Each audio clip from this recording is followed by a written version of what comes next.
What is going on, everybody? Welcome back to the channel today. My name is Phil. You know what to do. Before we get into that video, make sure you smash that like button. Let's get 5,000 likes today. Yeah, it sounds like I'm just kidding, you guys. Welcome to Sherwood Radio. This is our first ever show, and we'd like to welcome you all. It's a channel devoted to bringing the most outrageous ideas, opinions, good old-fashioned fun straight into your ear holes every single week.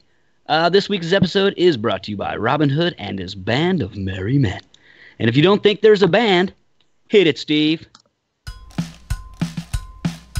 Robin Hood and Little John walking through the forest, laughing back and forth at what the other had to say, reminiscing this and that and having such a good time. Oodalali, Cali, what a day.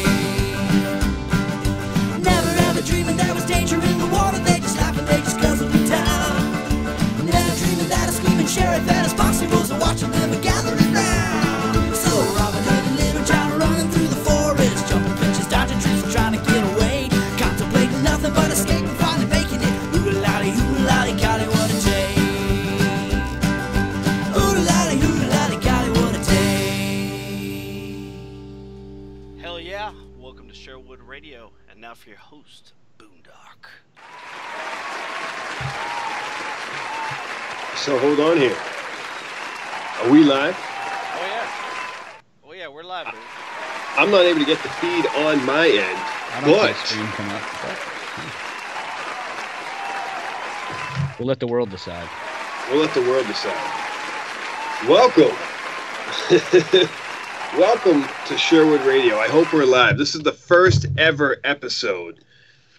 We are your merry men. I am Boondock. We got Colt C as the co-host. What's up? We got Phil C as the other co-host slash producer slash musician. He's like our Yo, chief yo. musician over there. Chief musician, like the fucking just the talent of the show. and his dog. And his dog. Trusty sidekick. Welcome to it. I don't know if I need some type of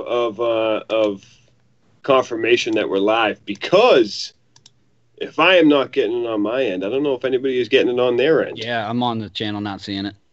I Technical don't know. difficulties right out the gate. No, we're good, man. I mean, I'm showing good stuff over here on this end. I'm pushing out 7 megabits per second over here. Are you still on a private? Could be, I guess. Yes. You might be on private. Jesus Christ. Well, Take two. wasn't that a You know what though? That's all right. Learn from our mistakes. Let's do it again. That's immediately what I was thinking, and I was trying to. You saw me like trying to motion to you. I was like, I don't think we're live. Yeah. I don't think we're live. No, that was a good run through. Thank you for cooperating. That was our dry run. No, you There wanted? we go. There's our drive one. That's what he wanted. It was all part of the plan, huh, Cole? Yeah, I've been he did. He wanting it freaked the us out. whole time. Okay. Fake this out. All right, this time I'm gonna actually mute my mic instead of doing it halfway through, so I don't get like mouth in the background. Let's not mute myself before I finish fucking talking. And we're live.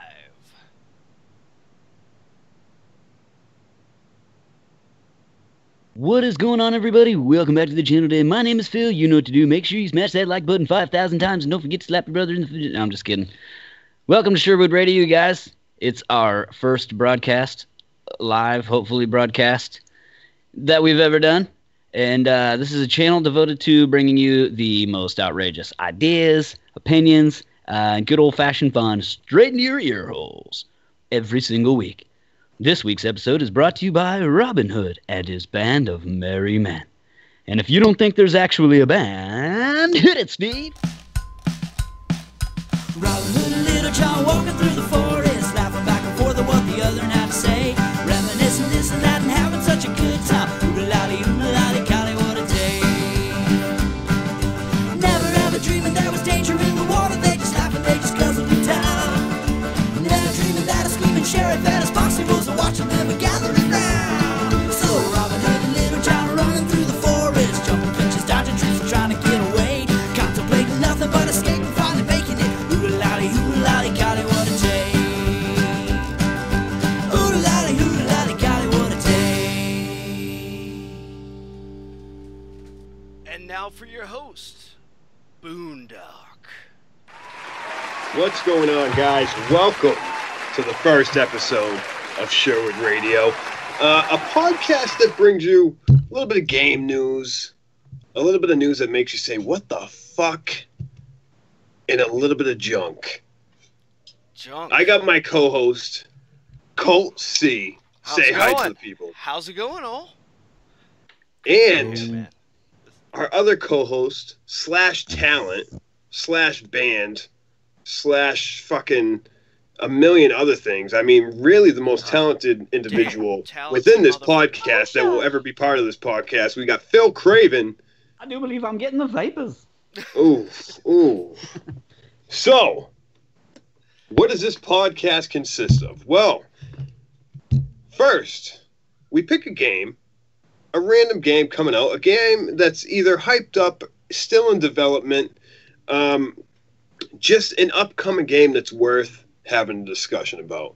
All right? Then we lead right into a few news stories that we can also have a discussion about. I mean, I feel like with the news stories that we'll bring up, I think they'll cue enough of a discussion to get people, just asking themselves why. The point is to make you lose a little bit of faith in humanity with every story. The point is to make you lose a little bit of humanity, not to gain faith, because we don't need any more gaining of faith, right? Or what? No, not at all. Come by these days.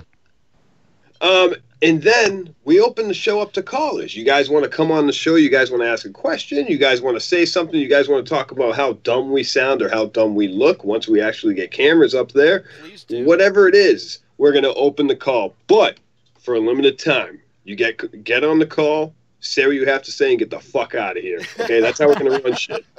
All right? Boondock is in control of the telephone calls or Skype calls. So, you best believe I'll be kicking your ass off the call in due time. All right? We already got Trigger in the chat. How's it going, Trigger? Hey, Thanks for coming. Happy to see you, buddy. Now, the information to contact us on Skype is in the description. Is it? Yeah, it is. It is in the description. Okay. So, when we open the show to callers, you guys will know. And just do what you guys best. Do. You know what the fuck I'm trying to say, all right? Add that information in the Skype. Add us as a contact. Give us a call. So happy I'm on the first episode. You know what, Trigger? I'm happy you are too. And allow us to rape your ear holes for a little bit. Just for a little while. I mean, we're not gonna be harmful or anything. We won't cause any brain damage after the first exposure. So, the game that we're going to cover this week is Dual Universe, okay? I don't know how many people know exactly what Dual Universe is at this point, so let me give you a quick rundown, okay? Basically, it's a first-person-based space simulation sandbox, MMO, all right? It's in development by a Paris-based game studio named NovaQuark, all right? It takes place in a vast sci-fi universe focused on emergent gameplay with a player-driven in-game economy, politics, trade, and warfare. All right, players can freely modify a voxel-based universe by creating structures, spaceships, and giant orbital stations. We'll just say that. Given birth to empires and civilizations. So basically, this game is really player driven. Okay, think of it. Is that a damn freighter in the sky? Holy shit! That's a damn. Well, that's not a freighter. That's a fucking space station. So, beautiful.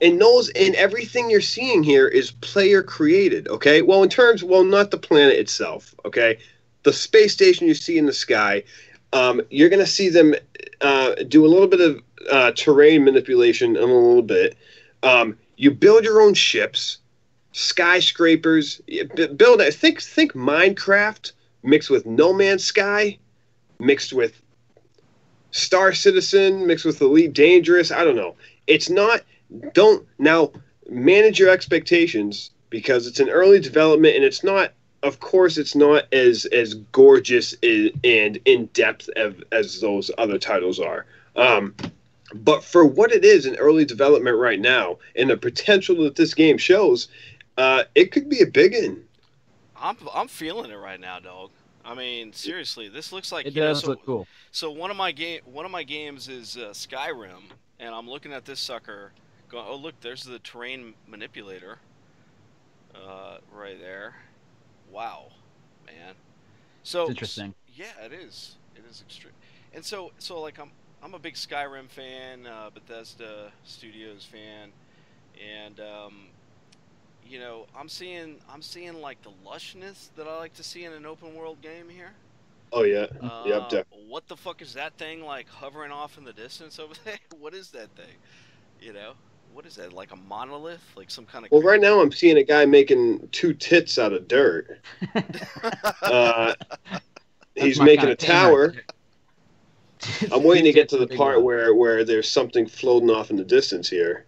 Oh, it's that. I know what you're talking about. That building sort of thing off in the side there. Behind that right there. Like, yeah. So the one thing to point out is this game is it's a gorgeous game so far. It's pretty. Now But I what guess do you do? Well, see, and that's the thing. It's really hard to explain at this point because the game is similar to all those other space simulators that we have, where it's really what you make of it. Whatever you want to do is what you do. You know, you can be a pirate. You can be a trader. I guess there's in-game items that you can buy and sell. You know, similar to what we got in No Man's Sky. Everything is created by the player. Now, I have when a it question comes about to that. Say, like, you have to create your ship. Do you have to create your ship? Like, can you just buy or get a ship without having to build one? Or do you have to build one? Like, from what I'm gathering at this point, I think you have to build your ship. Okay, right. So it gives you a few different modules that are necessary to be in certain places. Like the cockpit obviously needs to lay in a certain position. The engines have to lay in a certain position in order for the whole thing to work. But in terms of everything else, you just build around it. Interesting. So it just gives you the building blocks and you can use your creativity. I know one of the developers said that if there was anybody that was actually determined and motivated enough, that you could actually build your own Death Star if you really had the time to do it. You mean you could just everything like you could build a huge station out in space? Is basically what you could. Now this station that's in space right now is 100% player created. Wow. It's not something that was procedurally generated. It's not something that's just there. They created that station. I watched another video a little earlier today where someone was actually trying to build a space station, and it was taking forever. So obviously, there's a lot of work that goes into this. You know, you obviously need resources to gather in order to build these materials. You need the time, a hell of a lot. But to grind, come grind with us. Exactly. You know, but when you think about it, what space game at this point that we have right now isn't grinding? Yeah. You know, all of them. So I mean, I think everybody, you know, that's into the games that we're into would be able to enjoy something like this. It's seamless. It's the whole entire galaxy is player driven. And it's not different instances. It's all at the same exact time. Unfortunately, I don't think there's any solo servers or private servers or anything. Everybody shares the same exact universe, which could run into issues at times with players trying to build something and a dickhead coming by and just deciding to destroy your shit.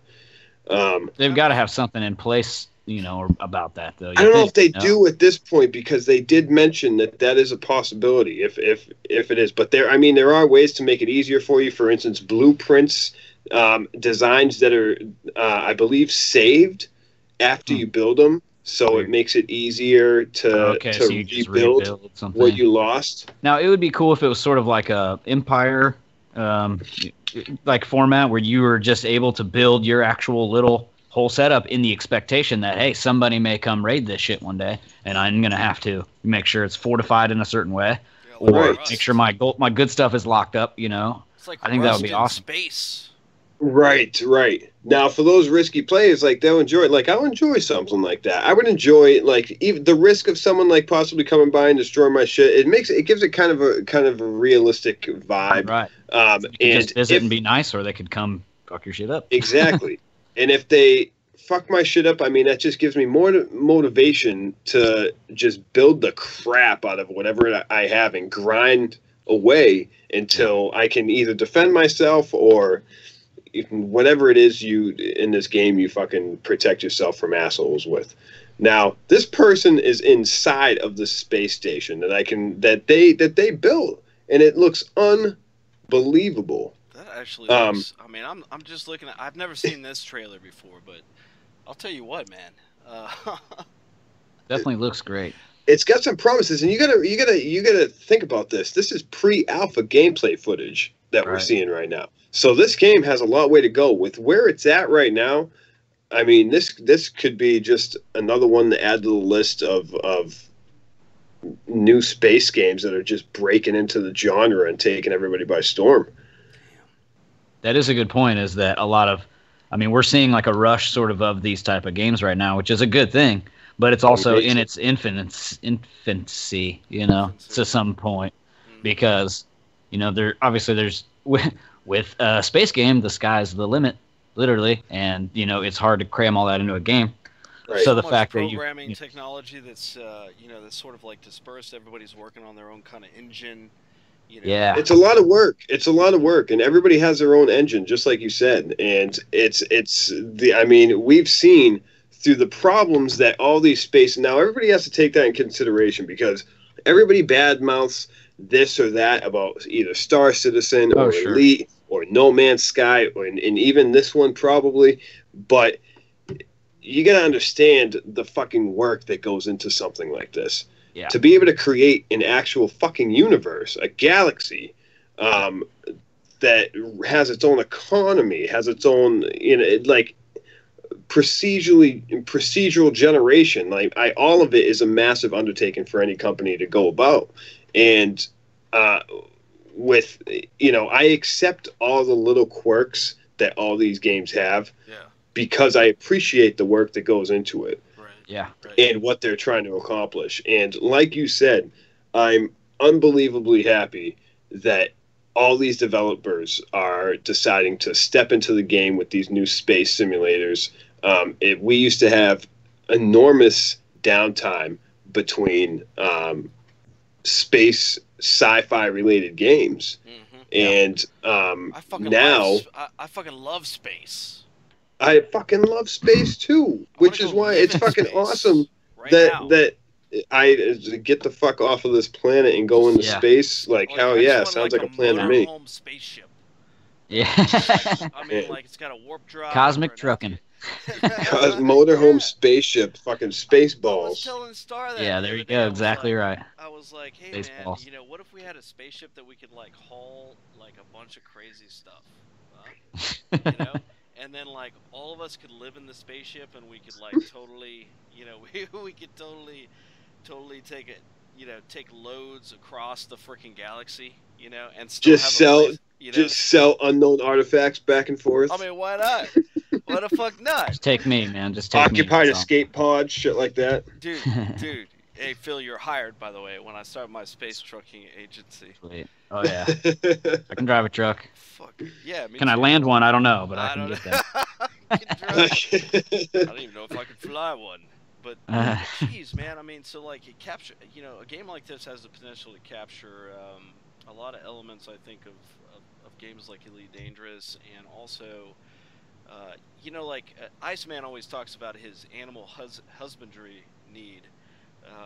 He needs that in a game. So, does this game tackle stuff like that? Like, where's the fauna? Now, from what I'm gathering at this point, I don't think there is any. I don't. I haven't seen any. Now I've researched this game for the past 3 days. I've seen developer video after developer video, and I haven't seen any animals whatsoever. It seems like what you get are just beautiful environments, wilderness. I mean, you got a nice little forest here, so that's cool. And that's it. I mean, that's not saying that at some point they may add fauna in some shape or form. Maybe not, but I mean, like I said, the thing to take into account is that this is pre-alpha at this point. So, with how much work I think that they're going to be putting into this, I mean, I think the sky's the limit with them. You know, this is a great no video, pun intended. man. I did not. It's find unbelievable. This, I did not find this video before. I looked like all day. I was watching videos of this stuff all day. So it is planned to come out on PS4, right? Well, let's find that out real quick. Let me search this real quick just to verify. You know, we don't want anybody getting their hopes up. Getting all boonified and getting all boonified. Just to get an ED at the last minute. An ED. So let's see what we got here. And this is all Kickstarter. This is Kickstarter, believe it or not. Wow. Their goal was to reach £500,000, I think. Mm-hmm. And they reached it. And they were a GDC Best in Play winner of 2017 this year. Oh, they're getting picked up by somebody. Man, I mean, I'd say so. Let's see where they plan on releasing this. I bet you this shit comes out on like Xbox first this time around. I would think so. I would think that this would probably be a PC, Xbox, and then eventually Sony will get their heads out of their asses, basically. Yeah. I wouldn't count on that one, buddy. And you know what's crazy is that I figured that No Man's Sky would be PC. Well, like I feel like it would be a PC and Xbox dropped game before we got it, you know, which is, it's awesome. Like I love the fact that Sony it has a very PC feel to it, you know. It does have a PC game, and I mean it was all I mean when they, you know, Hello Games, that's all they run it on, you know. It is you know, and the game runs great on PC. Well, probably also. just due to Sony being the ones to be like, hey, let's go ahead and snag it up and get this well, thing Sony jumped on it, and they saw the potential, and they hopped on it. And we all saw how that turned out. You know, they kind of lit a fire up under their ass, and then we ended up getting a game that was pretty much in alpha stages. Well, even beta stages. Compared to what it is now. Compared to what it is now. We didn't know that back then. Like, us devotees. Exactly. Like, playing it like it was like a solid game. You know? I thought it was a solid game. You know, other people would beg to differ, but listen, my $60, in my opinion, was well spent. With the amount of hours that I've played on that game and the amount of fun that I've had on that game, it's $60 well spent. Yeah. I believe it. Mm-hmm. You can't even... See, that's kind of what I'm wondering about, you know, about this dual universe is sort of, with all the building, it seems like that should be like a point, you know, of either showing it off to other players, because they definitely make the point in a couple of the trailers about how it is one universe, and stuff that you do affects, you know, what everybody sees and such. All the things. Right. So, I mean, there again, maybe not like the battle aspect, kind of like I was talking before, but there's got to be some sort of reason to build everything, not just to walk around your own space station and enjoy it yourself, you know. You got to be able to build it so other people can come in and they can buy goods or do stuff at your place. Like, you know, you're providing a service for somebody else. How unbelievable would it be to set up your own trading post? You know, where you literally built it. You can actually have like the trading post that we get in No Man's Sky. You can build that of your own and run it and stock it, and then have other players or if they add NPCs, have other NPCs come in here and do business with you. That would be. Woo, man! Listen, what's your name? Nova Quirk. Is that the name of your developer Listen company? to us what we're doing, what we're talking about, because it'll be Nova Quirk, all right? Listen, we're sitting here, we're talking about your game right now. We see the potential that it has, okay? What Phil just said, all right? I mean, just do it. It's not too much to ask. Just do it. well, that's why. So far, I mean, even like the battle aspect too. I think that would be just awesome. You know, as you Oh, yeah. prepare for either people coming to attack. You know, you're like, Yeah. well, people may or may not come to attack. I'm going to prepare for that, or I'm just going to make an awesome place that people come and go, wow, this is cool. Let me, look at it and do some stuff here. right, like a tourist post, a tourist attraction / trading post. Yeah. Yep. Versus I mean, some fortified, place. Damn, it's like, Oh. I swear to God, it's like Rust in space, man. If you think about it in that concept there. Well, see, I've never played Rust. Yeah, I've I'm never not played familiar Rust. So Rust is... Age of Empires is the only thing I could think of. Well, so Rust, like you're basically just dropped naked and alone onto a multiplayer planet, right? And you can host your own server, right? And create sort of like an environment and set sort of rules, for your server. But most of the time, because nobody has the horsepower on their PCs or whatever to do that, or the upload capability anyway, to do that. It ends up being this thing where you just jump onto somebody's fucking world, and you're naked and alone, and you start with, you're like banging the stone against the other stone to break chips off so that you can, Right. you know what I mean? Kind of like Spore almost, sort of. Yeah. Well, so you're a human. You're but that sort of starting from really nothing. Really scratch. Right. I wonder if that's. Ark. Yeah, Ark is like that too, right? Yeah. Ark, you start from just naked dude with a loincloth. That's it. I love loincloth dudes. Just smashing fucking trees with your bare hands to make a house. Guy, like the unarmed guy in the loincloth, is usually pretty friendly in life. You can get pretty close to that guy. You can get into some pretty deep conversations with that dude. I mean, usually he's pretty friendly. He's not trying to kill you because obviously he's wearing a loincloth. And and you know what the best thing though is that you guys can get close. Get into a good conversation, just compare sizes real quick, and then he doesn't even have to unzip his pants. He just lifts up his cloth. He's like, "Hey, look at my junk real quick. You like that? What are you working with?" It's like, well, not as much as you're working with, but I mean, we're still good. Yeah, we're still good. Yeah. Like, we're in the same zone. I go to we've got a little nudist campground that I go to. It's not too far away, and I enjoy going there. It's free, and like, well, it's not free, my money wise, but like. Do you get nude though? Yeah.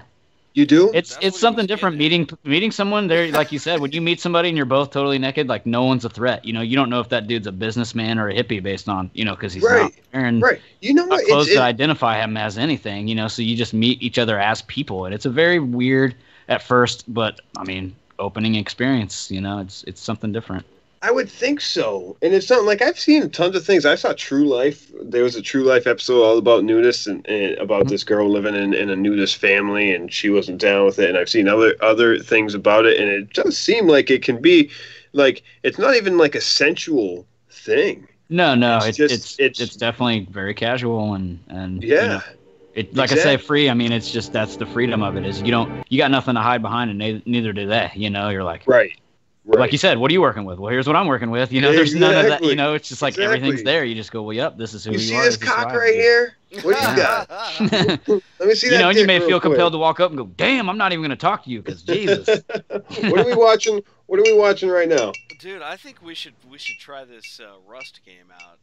Is this Rust that you're playing right now? Yeah, this is Rust. So it's similar to Ark. Similar. It is. But it's a lot more vicious. It's definitely rust colored. A lot more vicious, man. So you just work your way from the bottom all the way up? Oh, yeah. And you're like in post-apocalyptic world and, basically fuck it or whatever.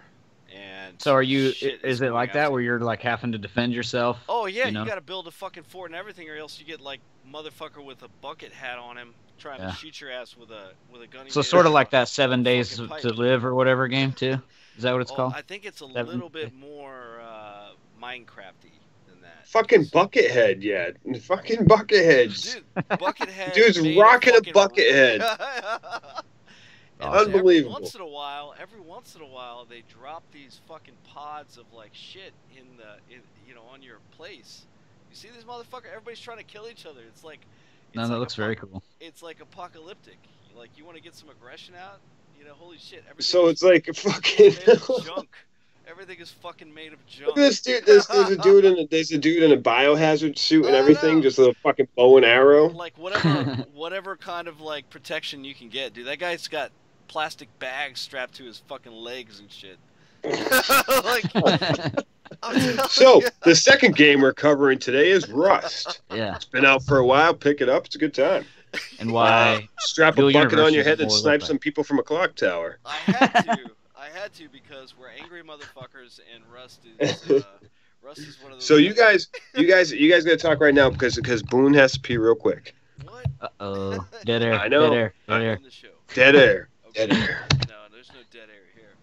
But yeah, Phil, like, could you? Man, I think a game like that, or like I was saying, like Age of Empires, man, is like building for the battle. Man, you know what? Honestly, it reminds me of too, kind of like I'm going way back here to Super Nintendo, and there was a game called Populous.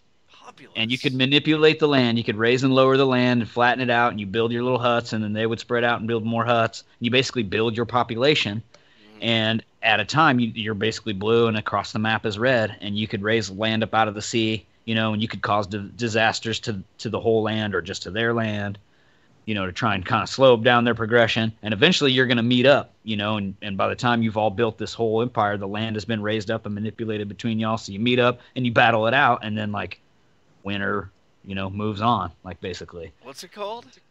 Populous. Populous. And it's one of my favorite freaking games ever. It was Super Nintendo. Oh my god, yeah. Super Nintendo, man, you're going way back. And it was super, like, slow game. I mean, it was a very slow-paced game. Like, I mean, you had to spend a lot of time leveling out the land. Now, you chose, like, do I want to make it all high, so that it's raised up in case they try to flood me? Then I'll have, It's like Sim City or what? Yeah, it's sort of, but, like, you're preparing for battle. Like, you're just building your population, and those dudes are going to show up, or you're going to be built up enough where you go, you know what, I'm ready, I'm going over there. So you could send out a scout to go in there and start slaughtering dudes and check everything out. And then eventually send your whole army, or you could send a bunch of dudes. I don't know. It was very that sort of create your own environment, and build towards a goal type of game. That's the one. Which game is this? Freaking love that game. It was one of my favorites. I used to play that damn game for freaking hours. And it's procedurally generated lands, actually, too, because you can put in, like, random number codes, like to load your land if you like a certain map. Put in random number codes, or you could write down the number code of a map that happened to come up, and you go, I really like this, I want to play it again. You could write it down. So it was sort of early days of that exact same technology, But yeah, you see the dudes are just leveling out the land, and you get your little guys to build their houses, and eventually if you get enough level land, they'll fortify into castles, and you can recruit knights and all. I don't know. It's just all this talk about, like, building and land manipulation, and it leads me to think of something like this. Yeah, so that's why I keep going, well, what's the point? Like, what are you building for? Yeah, is there a great battle coming? Point, right? Yeah, or are you just trying to make everybody, look at my shit, it's awesome, cool, but I'm not. It would be very, very cool if it leads to some sort of battle situation. Right. I think at this point it probably is like, hey, look at my fucking set of Legos I put together in this cool ass ship. Yeah, basically like a virtual Lego game. Exactly. So one of the things from what I'm seeing so far about what people are saying about this, some type of story or some type of story element, not exactly an end game, but kind of an ongoing. Yeah, just a threat, just a looming sort of threat would be. It's needed. It's needed, I think, at this point. Because, I mean, you can only build, you build the nastiest ship ever. You build yourself a fucking a space station or whatever. And then, like, okay, well, now what? Now what? Exactly. So, I mean, so we need that's dual universe. Okay. So we need Space Populous is what I want. Space Populous. Exactly. Mixed with Age of Empires. It's perfect. It'd be the perfect game. Right. Let's start a Kickstarter today. We should just develop our own space sim. We're gonna have to hire developers. Exactly. Well, not yeah, because I don't know anything about that shit. No. I think Trigger Happy might have to have earned himself a wrench for being the first. You think? First, you first, think? You know first what? chatter ever. Listen, Trigger Happy. If he's still around, I don't even know if he is. If he is, He I might think still be around, but he's earned himself a wrench. I don't know who it is, but That's Steven. He's a good dude. He, yeah, I think he deserves a wrench.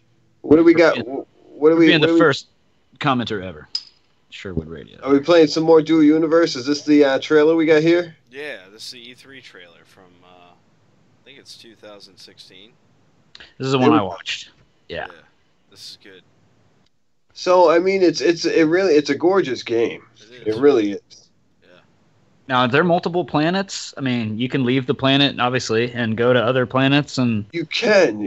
Yeah, I've only seen them on this one planet that they're on, this kind of foresty planet. I have. well, it looks yet very to- Earth-like, obviously. So I was wondering if you get Right. a little bit more alien-type environments, or It does, however, when it comes to going to that other planet, I have not seen that yet. So maybe they haven't quite developed that planet yet. From where we're at in the kind of pre-alpha stages. Yeah. Well, no, actually, they do go on that planet. Okay, all right. oh And yeah, there's that's pretty right. much a Yeah, whole they're where the fucking base city. is. It's all There's like rocky. a whole city Yeah, there. that's right. I mean, it looks so, man. This game can go far. It can go far. Hopefully they don't run themselves into a corner where they get people way too hyped and then they're like, "Well, fuck you, Sean It fell Murray." apart, yeah, or something. Yeah. Yeah, How many games have gotten there and then basically just never made it because they just fell apart? right. So it's currently in development. It is a sandbox sci-fi MMORPG for PC, set within a continuous single shard universe with no size restrictions. I know it says shard. Obviously, it means to say shared. I read that earlier and I said shard too, and I went, oh yeah. I laughed at that. Single shard. Single shard. The game will allow players to freely edit the world and build any construction they like, from spaceships to cities to giant space stations.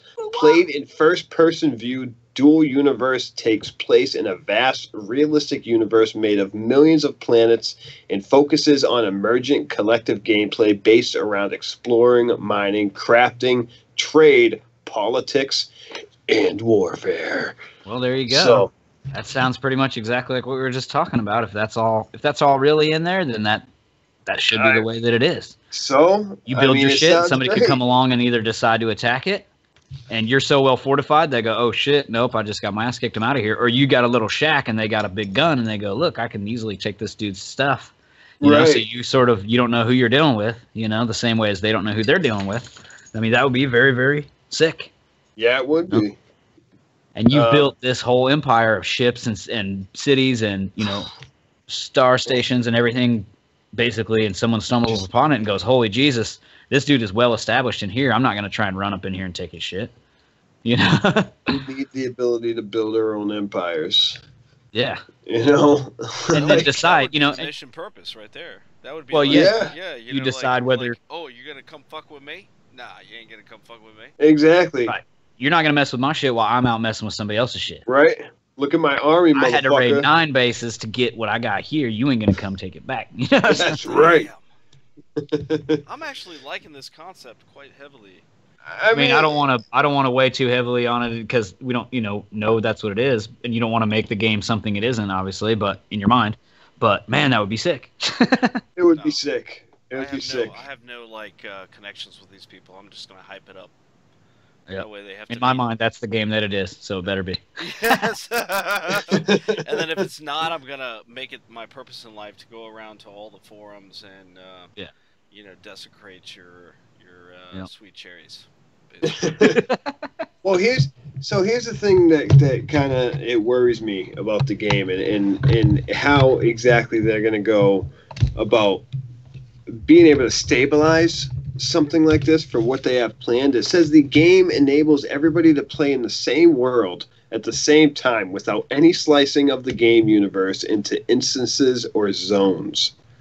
for the first time in a single shard MMO, the world is entirely modifiable, and an unlimited number of players will be free to cooperate or compete with each other. Our goal is to give the keys back to fans of MMORPG. The Dual Universe community will be able to use the building blocks provided by the game to create the very world in which they'll play. Dude, I mean, if it is that thing, that sounds just like that.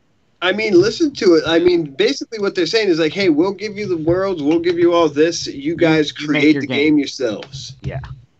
So, I mean, my God. Sounds phantasmal. It really does. So, Nova Quirk, all right? Keep doing that work. Keep pumping out whatever you got to pump out. Fucking give your developers some raises or whatever you need to do. Because whatever you got so far, I mean, you guys have the potential to be the next game breaker. It's all that, yeah, dude. I mean, you're talking basically like World of Warcraft, but with, in space with lots of building, Right. Because in World of Warcraft, you didn't really build your shit. You just kind of came across stuff, right? I wasn't really a WoW player ever, but... But how achieved would you feel? Just being able to build your own ship and being like, I built that. That ship is unique to me. I built it. That's definitely one thing station, I wish for No Man's Sky, at least, is ship customization, Dude, oh, man. I really hope it's coming. I was really hoping for that this time around. But, like, fuck. Like, just think about it. Like, how easy would that be? Just being able to bring your ship into a space station and just hit up some, whatever ship technician that's in the space station and just buy parts. Exactly. Yeah. Exactly. If we have to grind away to do that, oh man, we got to grind away for nanites or credits, what have you, whatever it is. Who cares? Everyone would do it. Exactly. Give us the ability to customize our ships because Dual Universe is giving us the opportunity to build our ships from the ground up. Yeah. So we got to compete somehow. Fucking space stations and skyscrapers. Hello, games. Are you listening? Yeah, let us customize ships, or at least add slots. Jesus. My God. At least let me buy slots for my ship. You let me do it for the let me buy some slots. I mean, slots. I want 30 slots. Why are slots so expensive? I'm gonna name my new ship Dirty Slots. There's just a high quality nowadays. Oh man. They gotta fucking charge what they're worth. When I find some down and out ship that's all crashed and shit, I don't want to pay 270,000 credits to get that slut back on the road. No, man, that slut should be ready to go. Man, it should be like, thank you for saving me. Will you feed me now? And I'm like, yeah. And I'll be like, no, I just wanted you to suck my dick. Like, get the fuck out of here.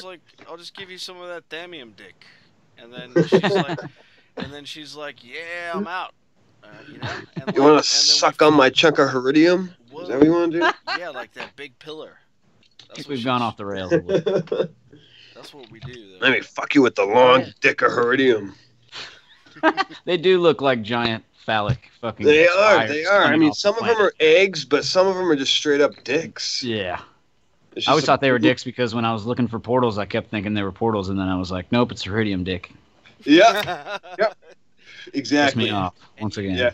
I think a lot of us have been fooled by the old Iridium pillar on the search for portals. You know that. The old Iridium pillar. So this guy is building engines he's building energy capacitors, what it seems like, and then he's housing them. I guess basically to make whatever he's building run. He's making like an asteroid base, is what it seems like. So what if too, like, it's sort of like, you guys remember, maybe you remember the show, but there was also a computer game for like battle bots, like Robot Arena was the game, but you could literally build, your robot from the ground up, and yeah, you had to put all the little radio receiver and all the batteries in there and everything, and build it to make it run. And then you went out and battled other bots. And it was, the game was called Robot Arena. Robot Arena 2 is the one to get. And it's old school, but it's PC, and man, you could get it for free, I'm sure, easily enough now. But So you had to put in, so just like similar to this one, you have to put in specific modules in order for the thing to work. But basically, you could build how you wanted. yeah, you could literally like start with any shape of like baseboard, and that was like your motherboard, and then you connected all your like parts to it, your wheels, or however you wanted it to move around, and it really cool. And they had modders that obviously made new kits for your robots that were really sick. That would be another awesome aspect of the game where you're building your ship to sort of, like I said, sort of like specifically to battle. Like Right. Yep. I'm gonna layer it out with these guns, and like kind of like that. You layer it out with guns, but then your shit is big and slow. So you're like, well, I gotta fucking kind of go in between. I want a ton of guns, but I also need to be able to move. Like. Yeah, exactly. That was one of the cool things about building robots was how do you get to move good and be a badass. I don't know if you guys remember that show, but it was a really good show. Well, was it Robot Wars? I think the new one was called Robot Wars. The old original was called BattleBots, but yeah, Robot Wars is the exact same thing, where you have teams that build little BattleBots, they put them in this big glass cage, and they go to town. With like fucking circular saws on the front of them and shit. Sledgehammers. Yep. And all that shit, dude. That was cool. Look up Robot Arena 2 if you ever want to try and get that game. It's like I say, you probably find it free. It's pretty old now, but that's exactly what it is. You custom build your own bot. You take it in. It's sick. It's sick. Man, Robot Arena 2. Look at that. Look up some footage. It's Man, all these games are reminding me of old games. God. Right? Sorry, I keep taking us other places. I just get visions from the past, you guys. Well, maybe just old game companies just need to take cues from the old school, from the OGs. Why not? Right. And just build off of that. That's where the gaming was the greatest. Like I think, like I love gaming nowadays, but gaming I feel like will never be where it was when we were teenagers. Man. Oh yeah. No. It's not. I haven't come like when I was younger. There was just games that would just take me by storm, that would blow my fucking mind, that would get me so emotionally involved in them, or awestruck. And I'm not I get that now a little bit, and like maybe with No Man's Sky and some of these space games, but when it comes to really groundbreaking games, you don't really see much come out nowadays. We really haven't had that game that's like boom, like this is the next fucking greatest thing. Not really, since like GTA 3 kind of created that, true sandbox, open world, 3D, modern, it's just like you walked outside your house and you could do whatever you wanted, Right, yeah. GTA 3 really changed 3. Everything, So you're thinking No Man's Sky is being compared to like games like GTA 3, or I don't understand. I think maybe because it broke the rules on how big you could make a game. I mean, that's what it did. When it came to open world, they were the kind of the forefathers of bringing the biggest dick in the world, and you're not going to be able to beat it. Exactly. How about the biggest dick in the fucking universe, and then No Man's Sky? Right. Well, is No Man's Sky the biggest dick in the universe? 18 quintillion. Until the next guy. You want to talk about like sandbox? Right. I mean, if sandbox. I mean, I guess if you're talking about sandbox, I guess like No Man's Sky has a pretty big dick. I mean, it's a big, girthy, veiny motherfucker. But I'm just saying, as far as like that sort of thing where you go, oh my god, I never heard of that before. Like it made you. It was that moment of, whoa, what you can do what? Right. Yeah. Right, I can run down just the street and like run over a whole bunch of pedestrians. Right, like GTA 3, yeah. You can drive over people and like you can do drive-bys and shit. What? And, Does anybody remember that game Red Alert from back in the day? Nope. There was this game Red Alert that was similar to GTA, but it was basically like, I don't know what the point behind it was, but when everything that I saw when I was a teenager, it was if we had more people in the chat that were fucking talking, then maybe somebody would be able to point that out. But it was more like, I mean, from what I saw, just go around and fucking just kill everybody.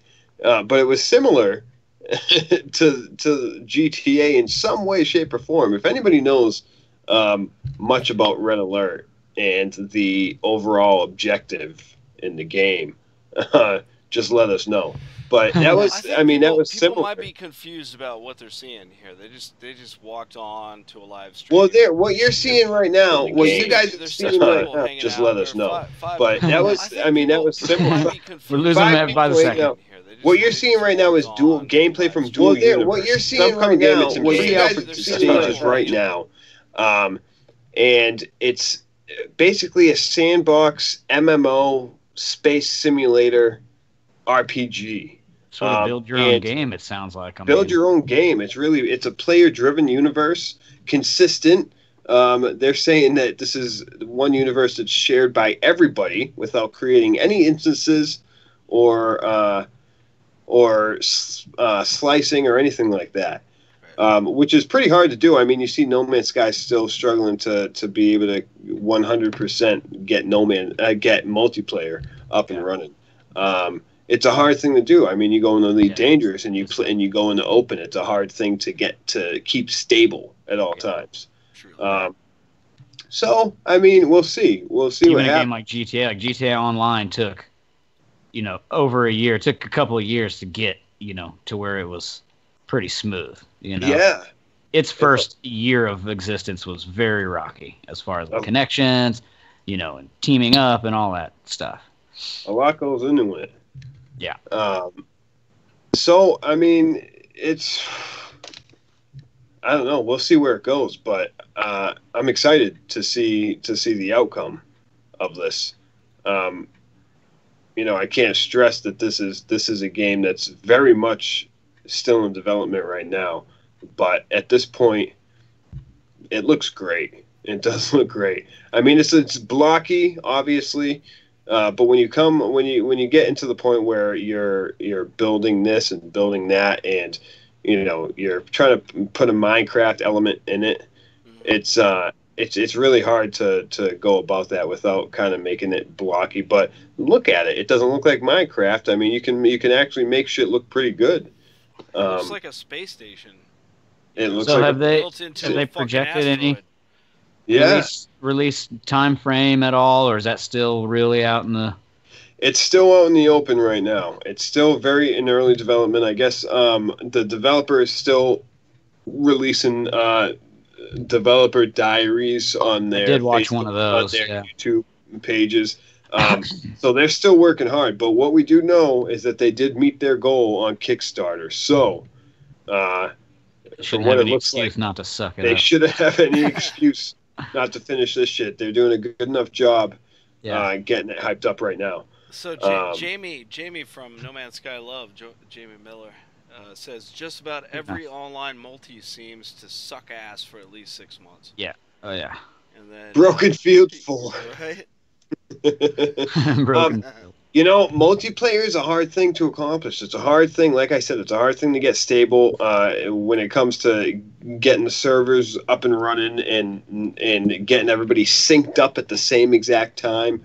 Well, then you got to create content on top of that. You got to give everybody a reason to hang out together. Exactly. Are you fighting each other? Are you teaming up against other players or NPCs? I mean, all that's fucking options, Right. But I mean, I guess it's safe to say that it's definitely worth keeping tabs on and seeing where they go with it. Yeah, this game for sure. Yeah. So currently, it's still in alpha. It's alpha. It's pre-alpha.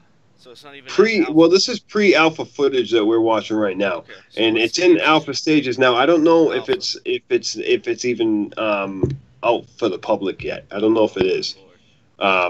So basically, all the videos that we're seeing when you search for it are all created by developers or testers or. How do I get my hands on the pre-alpha build? NovaQuirk. What we do is we share this video on the NovaQuirk forums or whatever the fuck they have, and we say, "Hey, listen, we're covering your game. We're talking about it. We see promise. Give us a fucking code or something so we can give it a test and continue to hype it up." Yeah, I'll hype this shit. It's not too much to ask. It's not too much to ask, this, man. You know how? Have you ever played Fallout 4?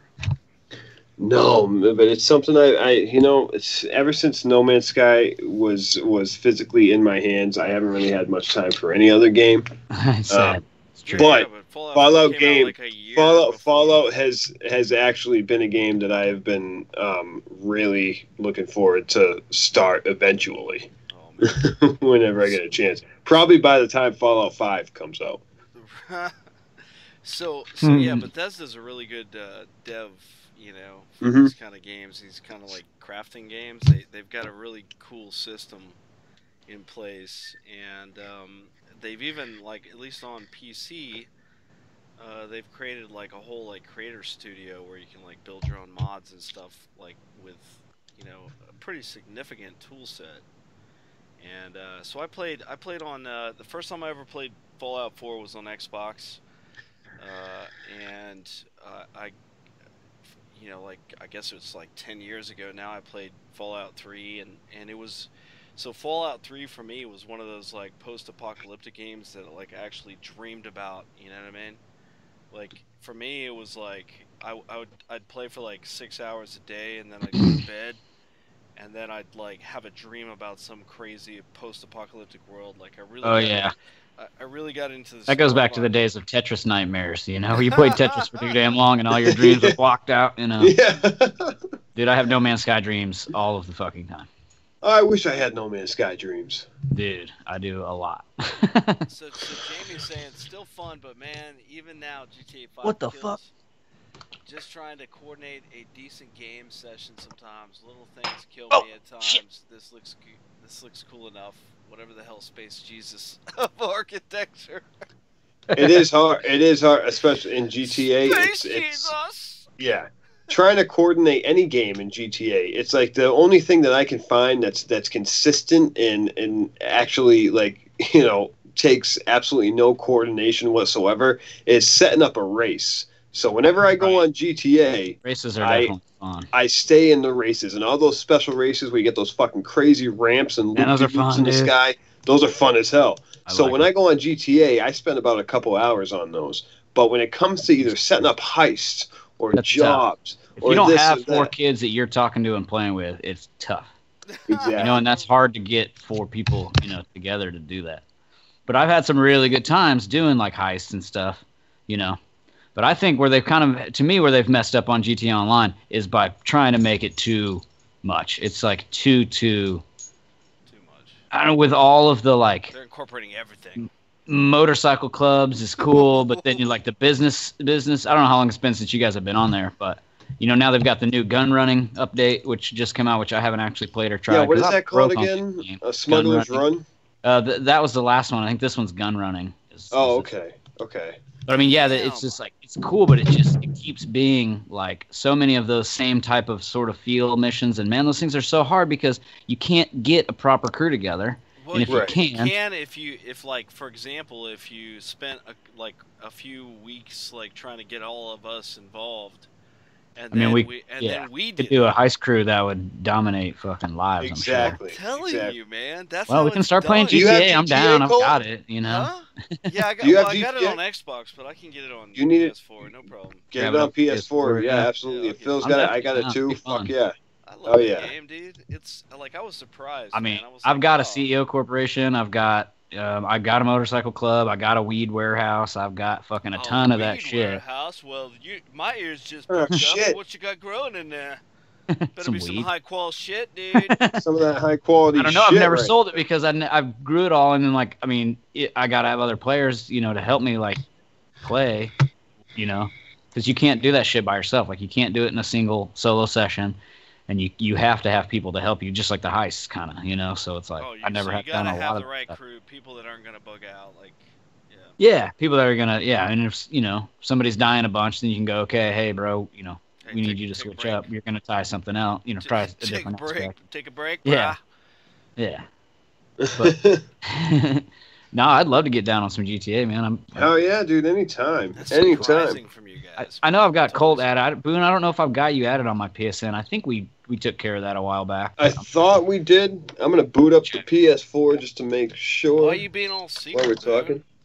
Well, I don't know. I was gonna say that my friend, my being friends with me on PlayStation is VIPs only, but Phil is by far a VIP at this point.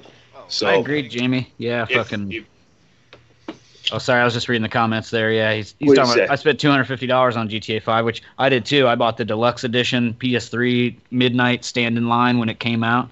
And I paid it was $180 or whatever. The one that came with the hat and shit. Wow. And then I bought it for PS4. I bought a PS4 just for that game because I wanted to play on PS4 so bad. Unreal. So I've spent every bit of $200 to $250 on GTA 5. Now, I never have spent in game, like buying money in game or anything, but it's one of them. That's definitely one of them games. But I got so burned out on it because I've been playing it since 2013 on PS3 launch. You know what I mean? Like, and it's I don't know, without fucking having a group of people that you play with all the time. But it's here's the hard. question, It's though. hard. Hold on. So, like, we're avoiding the question. Like, why would somebody who plays, say, No Man's Sky want to play GTA 5? Like, why? Now that connection, I don't. Like, You just like, have to. What connects you to it? Like, what do you feel connected? Oh, with? I'm an old GTA fan. Okay. Like, Yeah. Since 3, I've That's how I go 100%ed back. every one of them at least twice. Yeah. That's the same with me. I Red go Dead back. Redemption. I go back to being a teenager thing. watching GTA. It's the same. Playing GTA. And It's like just getting a chubby like while you're playing it sometimes. Oh, dude, I loved all Well, of yeah. Vice City was amazing. San Andreas is one of the best games ever created, in my opinion. Like, oh my god, dude! that was the first game where you could customize your cars, you could make your character buff or fat or skinny. Dude, I mean, all that. shit. I had this dude fucking like what was his name? Lincoln or something. What was the main character? character's name? CJ was the main guy. CJ. Dude, I had him fucking like chiseled in stone, man. Oh yeah. Honestly, I've been a GTA fan ever since like the original GTA. Okay, like I'm talking top view, fucking little itsy bitsy cars running over ants in the street and shit. Like, so CJ, yeah. So yeah, man. I mean, that's where it was for me. And like, I'm someone who enjoys mayhem. So a lot of times when I go into GTA and I'm just by myself, I it's really just all just go about around raising some hell. and just raise hell. That's Hop the best on thing top of a about. skyscraper and snipe civilians. Yeah. Wait till the cops come in with choppers and RPG those motherfuckers. Yeah, it's like every dream you ever had of just being That's right. rampage terrorist. It's like Just because I play No Man's Sky, Trigger man, I'm not says always CJ. chill, CJ motherfucker. was I think he's saying CJ, Sweet Rider, Big Smoke. Yeah. Sweet Rider, Big Smoke. Yeah. Ryder was like the Easy E kind of guy. Big Smoke was CJ's brother, the bigger dude. Well, Franklin is CJ's cousin. Franklin from GTA 5. Is he CJ's cousin? Uh-huh. How did I miss that? They're actually cousins in real life too. Like, some The kind of actors? distant cousin or whatever. Yeah, the actors are actually shit. cousins too. Yeah, and they the Franklin actor kept alluding to the fact that there would be there watch out for some CJ content, sort of like he'd be coming to GTA 5 like as either a playable character or as just a story, which would be That'd be sick. That'd be cool as hell. But obviously they got caught up on. Now here's my other problem with GTA Online and GTA Trigger 5. says, Sweet was CJ's brother. Yeah, Sweet, that's right, not Big Smoke. Yeah. Like Swisher? I bet. Swisher. Oh yeah. But here's the deal: like, they've never opened the fucking casino in GTA, single player or online. Like, why the fuck not in GTA 5? Yeah. That thing needs to be opened. I mean, that's a big thing that's just sitting there and with a sign that says opening soon. And the game's been out for 4 years and they never have opened it. Like, what the hell's the problem? Right. That's one thing that kind of drove me away, and no storyline add-ons, and it just became all more about PvP player versus player, and like how much money could you earn then spend. Yes, pretty much. That's exactly it right now. And I'm broke on there, so like it's not very much fun anymore. I got like a mil. I got like a mil saved up, probably not even. See, I had a buddy or not a buddy, but I had somebody give me money through the old hacks back in the day, so I transferred my account with a whole bunch of money, but all that's gone. I actually got put into the cheater pool on the old version on my old account. I had to create an entire new PlayStation account because I wanted to play with my buddy, and I went online and I used I plugged my computer in and I used DNS codes to alter the fucking PlayStation 3 and like was able to hack my account and like gave myself a bunch of money. I was giving a ton of people a bunch of money, and then I got reported and I got put in the fucking banned in the cheater. Oh, that sucks. Yeah. So That my sucks. gamer tag used to be The Fool, but then that one got corrupted with that, and then I created Fool 432 simply because of that game. The Yeah, origin of no Fool 432. Yeah. Damn. Hey, how did Jamie you says come the up- ability to damage a world with no worries is cathartic as fuck. I agree with that. Jamie knows what's up, man. K Rose is his favorite station. Is Trigger's favorite station. Oh, man, yeah. I like going on the talk station and listening to the Laszlo's bullshit. the that shit, comes out dude. of Laszlo's definitely the shit. that. I think it's cool how he's in 5 too. He's an actual character in there now. That's cool. Is he? How like man? I need to get on my GTA lore. So I've 100%ed GTA 5 3 times in the story mode. Are we gonna start playing GTA 5 or what's up? We Hell have yeah, to. we're gonna start All right. playing. I'll play GTA 5 I'm anytime, putting it in right now. No, I'm just kidding. any fucking time. I'm about to put that shit in. I feel like we just discovered that we all like GTA 5. This was a nice discovery. Oh, All right, yeah. so I feel next like- episode. I feel like that's what Goodbye, happened. No Man's And Sky. that we need to form our own crew in multiplayer and fucking Oh, get man, this shit let's rolling or definitely. what? Works for me, Yeah. man. Oh man, Cove Crew on fucking GTA. No. My God. Nah, man, we're Talking about the offensive. merry men, the you merry go. fucking men. Mhm. All right, so if you'd like to join our Merryman crew on GTA 5 PS4 online, just Sure. leave your gamer tag in the description or in Yeah, the we'll get chat you. there. We'll add his friends there. Who's ever watching? Yeah, dude, we could do, like I said, I've already got the fucking motorcycle club, the VIP thing, the fucking CEO building, and all this. I mean, like, I spent all my money on all that stuff, and you can't sell any of it back ever. So, pretty much stuck with it is the problem. Well, that's good because I don't have shit. So I've got a lot of shit ready to just set up and do fun stuff, you know. Oh yeah, So, without a lot of Let's do that. Whatever. sounds good to me. go to Best Buy tomorrow, Colt, and fucking get her done. Oh, I'm gonna get it done. I got it on Xbox. Yes, you like could I just said. download, but I hate fucking paying $60 for a download. I'm not gonna pay I hate 60 bucks download. for it, dude. I I'm sorry. I need like, physical I'm copies. I'm a I little need more physical. practical. Yeah. I need. Sure, you could physical get it copies used for 30 or 40. of all my, like, look at this. This is fucking. Hold on. This is half my collection. I know no one on the stream could see it, but this is like half. This is half the collection. Yeah, All right. it's about All right, mine you got looks like. No That's about Man's my whole Sky. collection there. There's that GTA right there, right on Yeah. the No Man's Sky, Dead Island, Need for Speed. We got all that. Like I need Assassin's physical Creed, copies. though. I need to Oh, be able to yeah. hold these in my hand. You know, Yeah, you I'm can't with do you, that with kid. a fucking download. Yeah, no, I'm with you. And I need to be able to trade it in for $3. I mean, that's just Right. something I need. Right. Yeah. Just hope I don't get kicked out of the house for corrupting the hell out of my kid. Because all he watches right now is you play No Man's Sky, I think. I mean, you're going to sit there. He's going to If watch he's watching you fucking- Sherwood Radio, then he's definitely getting corrupted from the ground Yeah, up. don't let him. Like Jamie, the do not core. let your son watch Sherwood Radio, please. Yeah. Please. Or the Cove. Or the Cove. So we've been running about an hour, Or and Blue Dot is Games, there for anyone that matter. interested in calling in that is watching now? Yeah. I think we're pretty close to having some. Jamie, can you call in or Trigger? What do you got? Oh Jesus! My dog wants to call in. Got the in the description. We got the Skype information at the bottom. You're gonna contact Tom J 0726. One word, Tom J 0726. Message us, and we'll add you to the call for a short period of time. Jamie, we might be able to have you on for the whole call if you call in. Jamie, of course we would.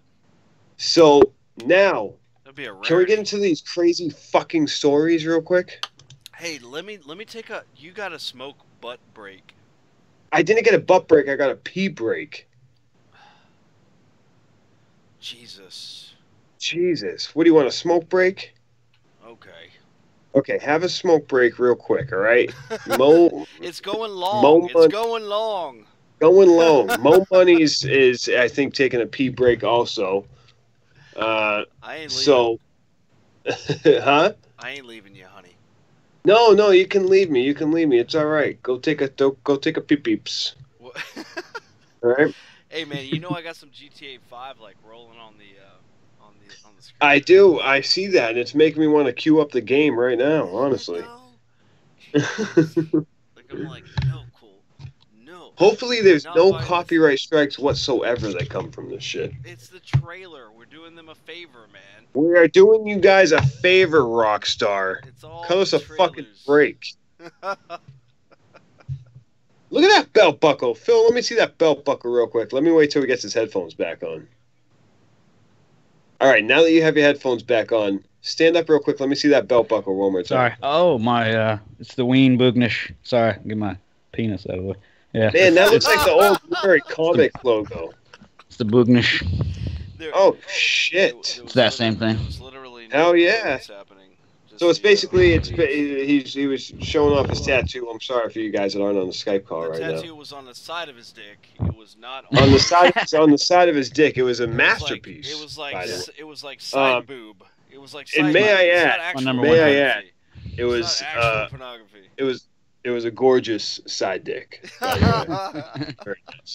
Tasteful side dick. Yes. I can't call. I'm still in Ohio, surrounded by in-laws. Oh shit! All right. Well, just listen to us rape your ear holes. I'm That's actually fucking. I hope that's not ecstatic get. I hope Jamie's your here. in-laws aren't sitting by listening to you, because this could turn into an awkward situation for you. If I were And like it's in with my Ohio. in-laws right now, if I were with my in-laws right now, I would be like desperately seeking a moment of fucking eternal peace, and which you will find on this show.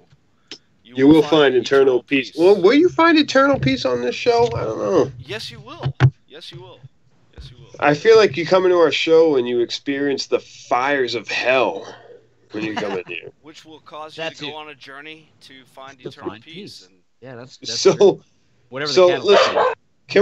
Can we get into these fucking ridiculous news stories real quick? No, you have to talk with Phil for a second while I go smoke a bud. Oh, Well, that's fine. I may be muted because my dog will not shut the hell up. So No. that's all right. That's all right. We got a little. It's okay to hear a We little like bit the- of we rough like the rough. dog. We like. All right. So Colt is gonna go take a pee and a smoke break real quick.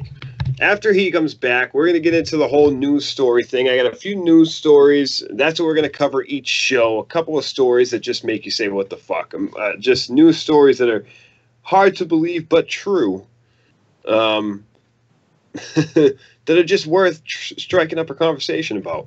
And then, provided we have someone that wants to call in, we're going to open the show up to you guys to be able to call in for a minute, okay?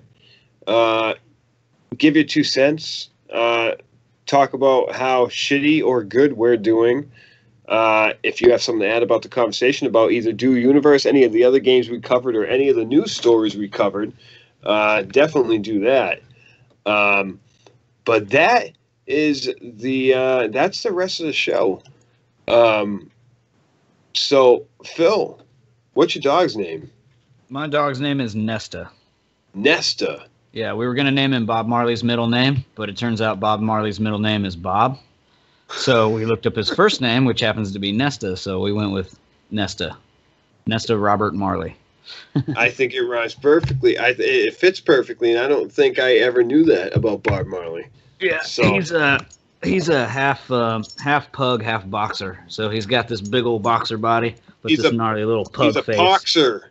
Yep, he's a bug. Look at that face. Oh my God! Look at you. Yeah, You're so he's fucking got the adorable. cutest stupid thing in the world. I know. He's so fucking cute.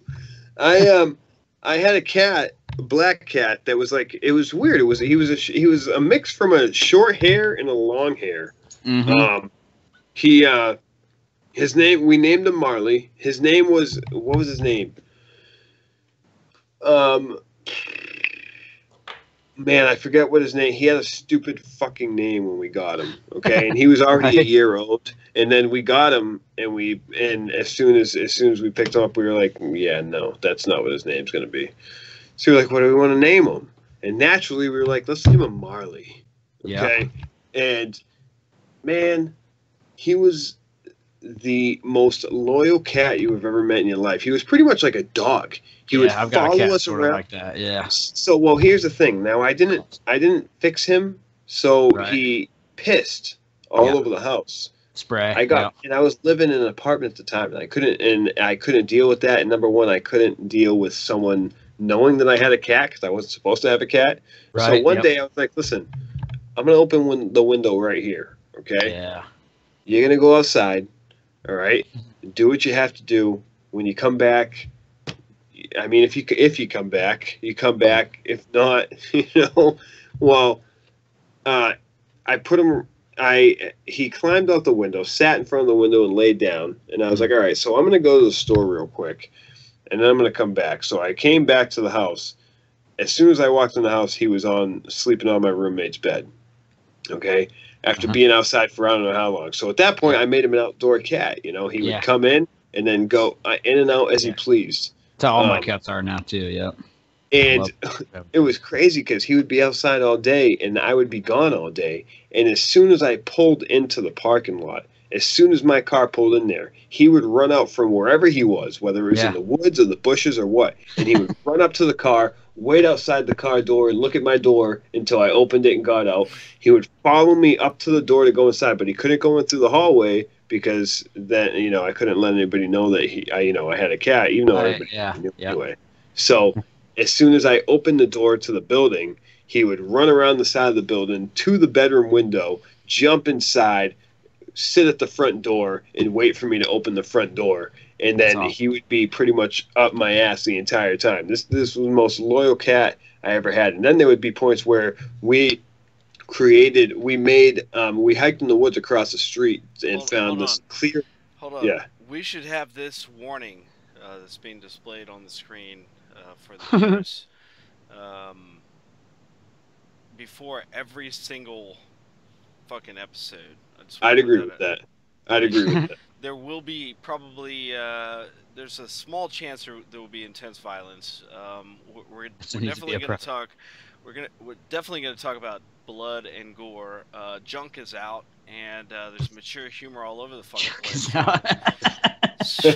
Strong so goes from nudity. Strong fucking language. Yeah, and drugs and alcohol are pretty much. Viewer discretion is advised. Viewer discretion is advised. I think it's safe to say that we could see a little bit of every single one of those. You should just get the PMRC sticker and just have it permanently, like a little as the banner bug at the bottom. Yeah, as a brander. Yeah.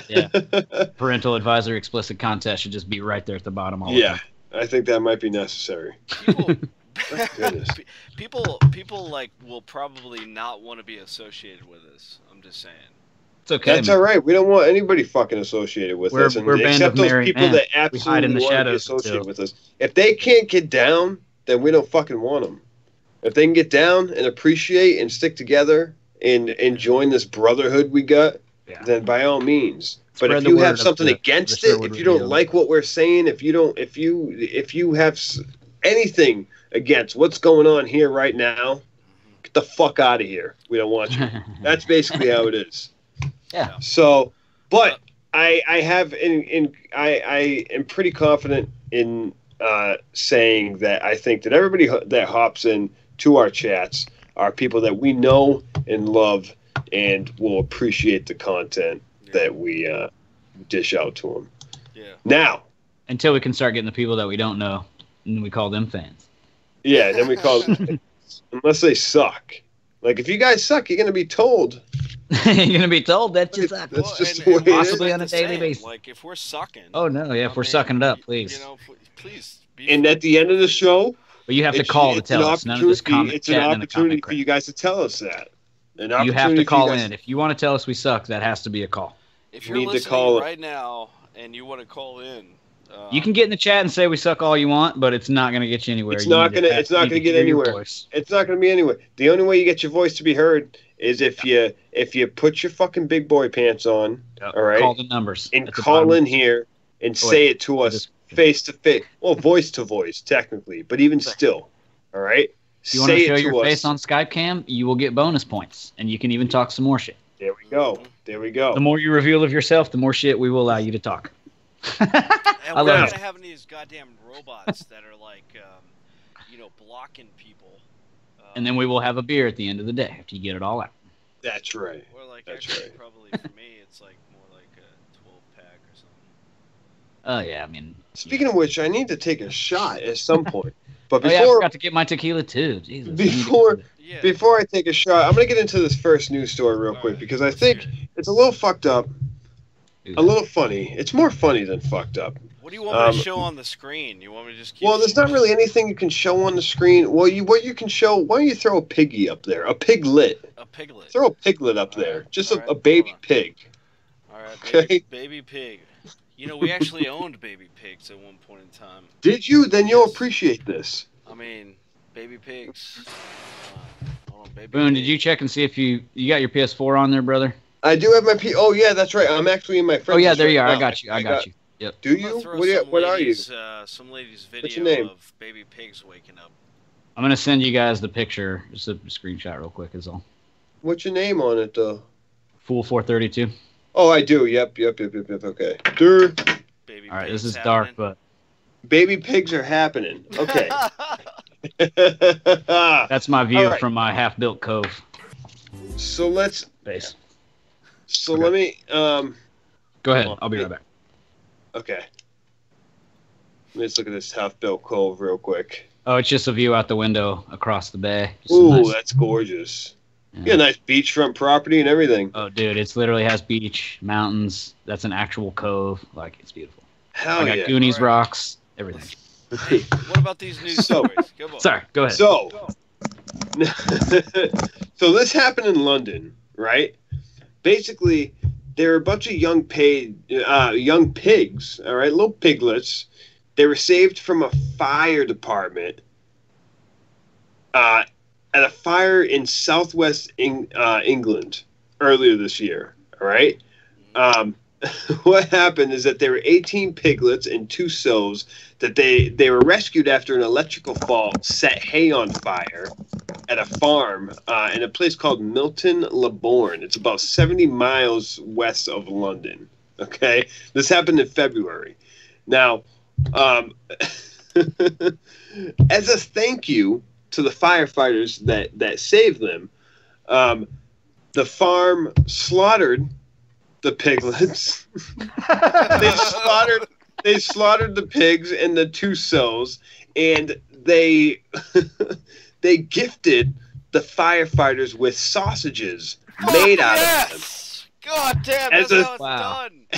as a thank you for saving their piglets from the fire. Okay. Smart. Yes. What they say is they said I wanted to thank them. I promised them at the time that I would bring them down some sausages, okay, which they were pleased about. All right. They say I'm sure vegetarians will hate this, which is true because my girlfriend happens to be a vegetarian and she was not too fond of this news story at all. But a spokesman for the fire service said that the sausages were fantastic. Yeah. They were And grilled thanked just Rivers perfectly. for her generosity. Okay.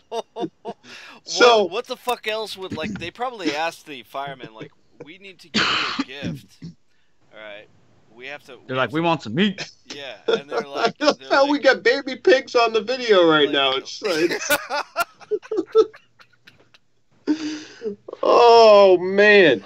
That goes So- away and Showing his you- fucking yeah. I pig here right there. so That I gotta guy's ask the enjoying his question. pig. Oh yeah, pet that pig. Pet that pig. He's like, I think we'll all come to the same conclusion, everybody that's on this call right now, but when it comes to saving a bunch of pigs from a fire and then a couple weeks later having that person that had the pigs come up to you and say, "Hey, here's some sausages of those pigs. Thank you for saving them from the fire." Yeah. Would you eat them or would you think it was a little fucked up and No, I not I mean, be- it would definitely make you think twice. You'd be like, huh, all that hard work. Well, Yeah, right. Right. That's it made what I me thought. hungry. All right. But then it's like, damn, like that's pretty fucked up. Do you have some barbecue sauce? You know, I mean, it's just that's a tough way to go. It's a tough way to go. Imagine you're in a traumatic experience. The barn is burning down around you because some asshole wired the fucking outlets wrong, and now the whole barn is in flames. And then these heroic firefighters, all strapping men, muscular men. I imagine they had their shirts off and shit, but they come in there, and then they what are you doing to us? What are you doing to us? And then turned into Pink Floyd The Wall over here. These firefighters come in and they're like, "It's all right, little piggy, we got you." All right. They take you out of the farm, and then your owner, in a matter of weeks, takes a fucking pole to your head, or however they do it, probably a Louisville Slugger or something, grinds you up. Is this the video you're showing me for real? Grinds you up into a sausage and serves you to your saviors. It's like that's a fucked up. It's an allegory for life, isn't it? It seems like it's a fucked up, delicious way to go. Isn't it? Okay. You really doing Look at all that goddamn sausage. If only I had a barbecue pit big enough. Jamie, is it bad that you're hungry now? No, man, not at all. Not at all. I'm fucking starving. Jesus Christ, I'm like. We lost a couple viewers on that one. I can imagine they're vegetarians or pig lovers. Oh shit! Look at that. But they're never gonna eat hot dogs again. I'll tell you that much. I mean, we all know how it's made. My God. That's the one episode of How It's Made that everyone is supposed to skip. How It's Made is basically Mr. Rogers on crack, basically. Oh. You remember the shit Mr. Rogers he'd go to the little factory where they make crayons and shit. Oh yeah. Well, How It's Made took that thing and made it into a pretty genre. Much, yeah. You know yeah, pretty much. Pretty true. Yeah. It looks the same. I'm like, it's like watching my favorite part of Mr. Rogers. I watch this shit all day long. I fucking love me some How It's Made, though. Why do I feel like I have to play Minecraft immediately? You know what I'm saying? Oh, look at that. Oh, man, that's that nice fucking mush. Just straight ground piglets. Taking a look at the new game Cooking Simulator here. You'll be able to play it. Oh, man. Food Factory Simulator. Food Factory Simulator. Coming to you in 2018. All right. So.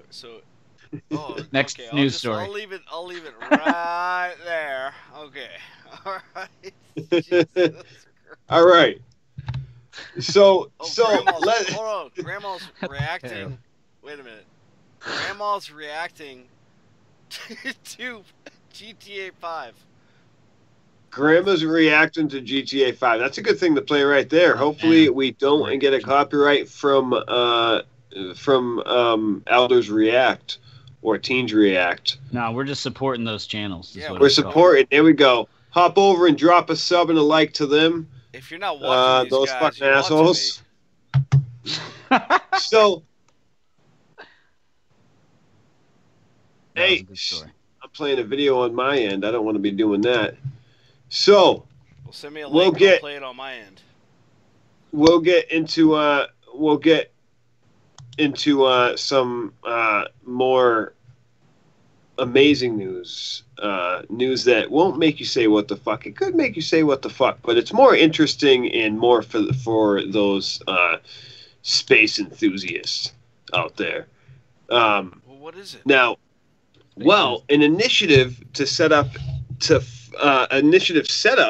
also known as Breakthrough Listen, to find signs of intelligent life in the universe, has detected a series of mysterious radio signals, FRBs, fast radio bursts, from a galaxy that's 3 billion light years away.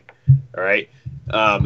They found 15 FRBs from a deep space quote-unquote repeater, and it's called FRB 121102. All right.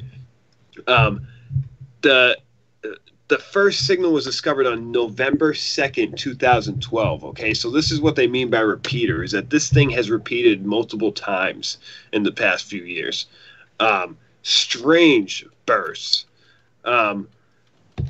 Now, a few other FRBs have been detected, what makes this one unique is that it was heard again in 2015, and its location was pinpointed a year later. They use instruments at the Green Bank Telescope in West Virginia to observe the location over 5 hours on Saturday, detecting 15 bursts over the entire 4 to 8 gigahertz frequency band. The organization said in a news release. So it's very funky how the individual burst can pop up anywhere in this wide range of frequencies, even though each individual burst has a relatively narrow frequency coverage. Peter Williams of Harvard University told New Scientist, "I have yet to see anyone offer up a good explanation for how that might happen." Now they created a GIF. Now I don't know if you're able to pull the GIF up or not. What I can do is I can copy this for you and send it to you so you can head there. And towards the bottom of the page, they're showing the GIF of all the FRBs, and just the spiking is unbelievable. Now, granted, these can be caused by numerous things. They can be caused by supernovas. They can be caused by multiple things. So we can't really get our hopes up and say that it's ET broadcasting signals back to us from 3 fucking billion light years away. Yeah, it turns out it's just old episodes of All in the Family, you know. Just old episodes of All in the Family coming back. They finally made a cycle back to us. So I mean, it's interesting stuff. Now we've gotten cool. Does everybody remember that WOW signal from back? Oh yeah, I was gonna that was what I was gonna bring up, if it's tied to the WOW signal at all. I mean, now I don't know. Reminiscent of it. I don't know if it is or not. I don't know if it's the same location it was detected from. The WOW signal still being the most mysterious radio signal we've ever gotten. Still hasn't been determined of where the fuck we got that from. But I mean, 3 billion light years is a lot to ask to be able to figure out. Well, and this happening at the same time as we're finding that TRAPPIST system with all those planets that are like, you know, very good chances of liquid water. Right, multiple planets, multiple Earth-sized planets. Yeah. You know, and that's a huge potential, you know, spot that they're really watching right now. So it's awesome how sort of we're having this influx of, you know, interesting space, you know, related news stuff coming in all sort of at the same time. You know what Star told me the other day? She said, "Hey, do you think they're like prepping us for something with all these?" Right. Like, that's a very good thought. It's like, you got to get out of here. You know what I mean? Like, start thinking about getting out of here. Because what I'm thinking is Thargoids. Honestly. I'm thinking Frontier Developments have basically been trying to warn us of an impending Thargoid raid that's about to happen in our solar system, and Elite Dangerous is kind of their way of getting the word out without the government trying to stomp on their necks, tell them to keep it a secret. So I think Thargoid, you heard it here first on Sherwood Radio, Thargoids are most likely going to make an appearance within the next year or so. Just in time for North Korea to figure out what the fuck they're doing with that nuke. Oh, you want to talk about North Korea? Oh man, North Korea did. You know, I wasn't going to cover actual current events, but I mean, when you sit here, 24 hours ago, less than 24 hours ago, North Korea has successfully tested a hydrogen bomb that they say can be placed on top of an ICBM at any moment. So. Huge things are happening right now. The White House gave us kind of a little rundown today. Basically, you know, when you come down to it, they're saying that you know, any threats will be met with. I don't know if fucking granny's back up. Sorry. But It's crazy shit right now. Now, whether or Oh, not it's North mad Korea times, can man. actually throw It's the mad shit times. on top of a missile is it remains to be seen. I don't know. So here's my thought, man. Here's my thought. Like North Korea is a hot spot, right? Like in terms of people's attention right now, because like I think you said that they registered an earthquake. They tested another nuclear weapon yesterday or whatever it was. A Um, hydrogen bomb. Yeah. yeah, I think they got that goddamn thing like rigged to explode. You know I what I mean? think that they might be on the right track. But here's what I'm holding out at this point No, is I mean they got their whole country like rigged to explode. You know what I mean? Like we're just gonna go in there, get ground troops on, and they got like 10, Oh, right. they got It's a like big 10, trap. They're yeah, drawing us in, and then they just yeah, pull because the bucket of oatmeal down over our heads as soon as we walk in the door. North Korea is like a cult. You know, it's like a gigantic cult. And when they see people like, there's no other place like it. dude, when they see people running in, assaulting, they're just gonna let everybody just do their thing, and they're all gonna like, a Shito, right in the chest, and then fucking like die. And then all of a sudden, like, old boy's gonna be the last one. He's gonna have the horse sucking his dick, and he's gonna go be like, bam, and then like 10 nuclear bombs just like collapse the whole fucking shit into the center of the earth. Like, what if they? Well, I mean, it's nuts. They have That's a hell of nuclear a way to go out. weapons. it is a hell of a way to go It's out. like a I mean, kamikaze. it would be a really kind of sad, depressing Oh, sure. way to fix the problem. Honestly, No, that's not how they're gonna fix the problem, dude. That's how they're gonna like when they realize they're losing. It's like that's it. You know what I mean? With a sword to the chest. they'll just fucking hit the self-destruct button and That's what I'm talking go about. all out. Yeah.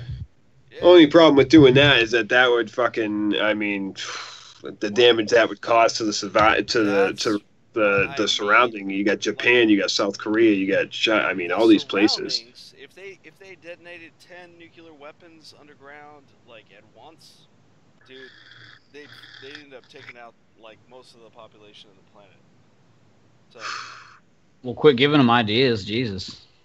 Cole, we're gonna blame it on as soon as that button's pressed. I'm gonna be like, fucking Cole. like that's such a great idea if you were an evil lord. I know, right? You were a dark lord of evil. And then fucking Kim Jong Un just launches into a space shuttle up to a Say, if you see them go on space vacation to station. another country soon, then you know this.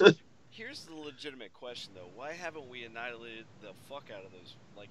Like, old boy. I think it's a in question Iraq- of morals. But see, old boy in Iraq like was just looking at the world funny, right? He was like, hey, Right, Saddam? yeah, I'm gonna fuck He you really up. wasn't, And everybody like, was like, too yeah, bad. right, Holmes. And eventually old Bush got tired of his shit and he was avenging his father's honor. And like went after it. Well, and here's the thing. I think so the big thing, one of the main things it goes into, like, it comes to morals, okay? Bombing a country where you know there's going to be collateral damage, there's going to be innocent people that are lost. Number two, starting a fight with someone who may possibly have the means to start a war that could be bad for potentially the entire planet, not just what's over their soil. You know, it would require a preemptive strike before they can press the big red button. it would, but granted, we can say that button, should be pressed before it's too late. But then think about this for a second. That button's pressed, and then the whole world immediately, regardless of whether or not it's the right thing to do or the wrong thing to do, the whole world immediately turns and it's like, hey, now you have to answer for this. And now America is the people that bombed a country that didn't need to. Regardless, Yeah. it's just there's constant what ifs and backlash from from taking those type of measures. Of course. So it's I don't I mean at some point it's hard to believe that something won't happen at some point. Something is bound to kind of take a turn for the worst, or one country's bound to make a move before the other country, or what have you. It's not a good situation. It's not a good situation at all. And Kim Jong-un has now had another son just recently, I believe. So, I mean, I guess we can see, I mean, if the world doesn't completely fall dead from nuclear winter, I think we got lots of a lot more years of Kim Jong-un like regime in the future. Well, man, so like I'm coming at it from two different angles, right? One is I was in the shit for like 10 years of my life, the best 10 years of my life, I might add, and it was pretty fucking deep. It got pretty deep, right? Like where you were talking about, like, I mean, I was in a position to be thinking about how you could manipulate like the population of a particular group of people according to the goals that were set for you by some commander that you never met. You know what I mean? Right. Yeah. And we would adjust things like everything from radio broadcasts and paying off radio officials to monitoring transmissions from just about every motherfucking device that was emitting a signal, and recording it, fucking parsing through it, whatever else. And then there was the boots on the ground aspect, which in the point that I'm thinking of at the moment was like where you had to actually go and build a rapport with people, right? You had to do face-to-face meetings and sit through their bullshit, where they tried to teach you the philosophy that they had in the world, And, you had to smoke like 20 packs of smokes and drink like way too much chai tea. And you were up for like all night anyway, planning all the shit, so it worked out pretty good. But the idea was like these countries that are so isolated, like, and I imagine North Korea is like 1 million times more isolated than anything I've ever seen. But they have a culture, like it's a language that they speak that goes beyond just learning their language, and you have to approach it like in a way that was where you had a result that was predictable, and it's goddamn near impossible. There's too many factors. Yeah. You have to spend a whole lifetime studying a particular group of people. Like that's. Well, it's just like trying to program an AI. I mean, there's too many options. There's too many. I mean, where are you going to take this goddamn thing? Yeah. And when you're talking about a country like North Korea, that's been completely isolated for like 20 or 30 years and longer, but like essentially with the Kim Jong Il and the Kim trails and everything else. Oh, sorry. Kim trails. I think we got to be careful, man.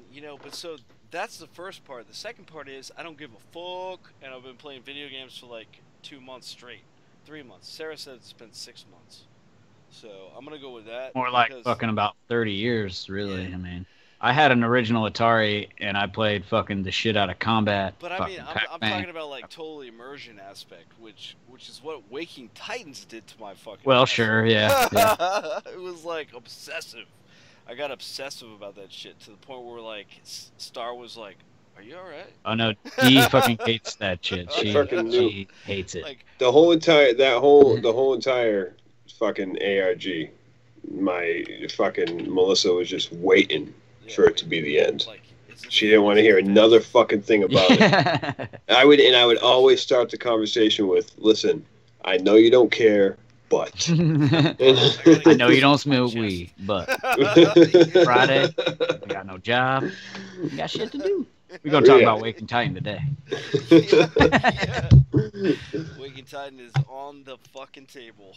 Just talk about this shit with me. Fuck. Come on. Shut up, Agent 14. I hate you.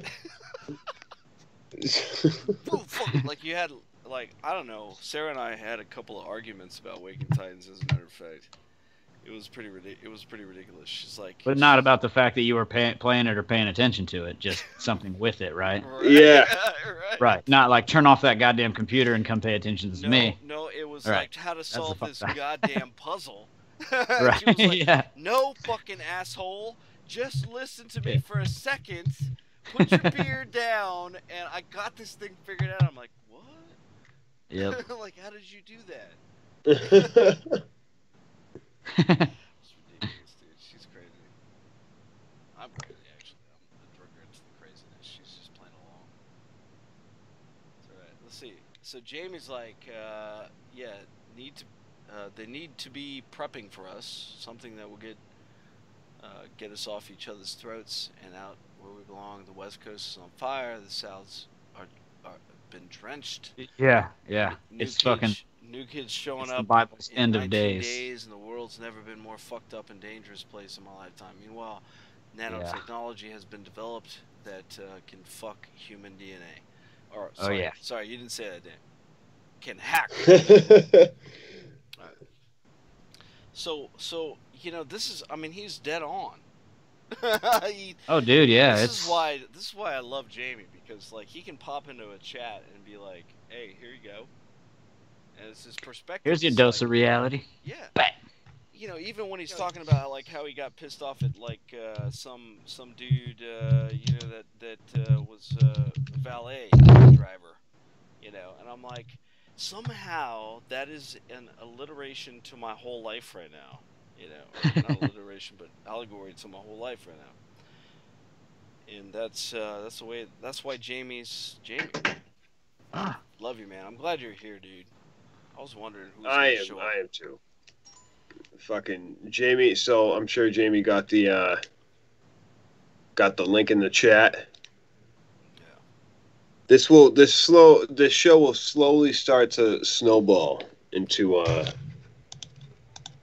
you know, Into a full blaze snowman.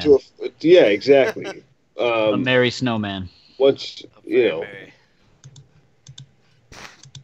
once people get the Give me all the smoke. get the word that this is the place to be, and we fill the fucking chat room up with beautiful people. But for the first episode, the people that aren't here don't know what the fuck they're missing. So, with that being said, you want to get into this next news story here? Yes. So this one goes into a little bit more fucked up than the piglets. If you think we can get more fucked More up fucked than up than the piglets. So, an Indiana mother is accused of injecting fecal matter into her 15-year-old son's IV bag while he was undergoing cancer treatments at a Raleigh hospital for children in Indianapolis. Okay, a little bit more fucked up. According to Marion Superior Court documents, Tiffany Alberts, 41, of Walcott, Indiana, used a syringe to inject feces into her son's IV on several occasions between November 13th and 17th, knowingly For the placing purpose him, of what, though? Like, just to kill him? you know, knowingly placing him in a situation that endangered the dependent's life or health. The mother claimed her actions were meant to get her son moved from the ICU to another Riley unit, where she believed the treatment was better. She was trying to frame the hospital and make it look like they were doing some Exactly. terrible shit. These people are putting poop in my son's IV. Wow. Jesus Christ. You know? I can't imagine the mental capacity it takes to like come up with that one. Oh my God, man. So her son has been receiving treatment for leukemia since early 2016, at a hospital in Marion County. So the Where's police, that, Florida? it is in Indianapolis. Okay. Indianapolis. So, he was released and returned to the hospital a few days later in early September 2016 with a fever, vomiting, and diarrhea, according to a report. Oh, and the cancer, too. You know. Blood tests of the boy showed organisms that are normally found in feces caused an infection with an extensive medical evaluation could not explain. Suspecting someone may be contaminating the patient's IV, hospital staff began monitoring the teenager's room with video surveillance and observed the mother injecting a substance into his central line. So she was brought to the child abuse office for questioning, at first stating she was injecting water to flush it as the medicine that was given to him burned. What? She later admitted to injecting her son's own fecal matter. His own? That was my... Okay, I'm sorry, but the question was coming. Where'd she get it? Is it hers? Or is it, I'm sorry, that question was coming. And so... I guess she kept it in a gift bag in the bathroom sink. Happy birthday, honey. Man. Since November 13th. Okay?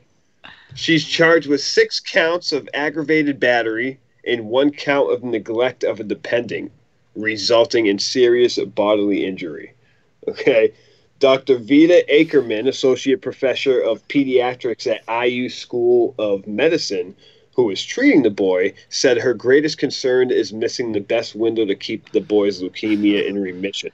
What? The doctor added he could have died from any of the episodes of septic shock and may well from his leukemia due to prolonged delay in therapy. I just have to zoom in on your face while you're reading this, like literal shit. Shitty story. So do you want to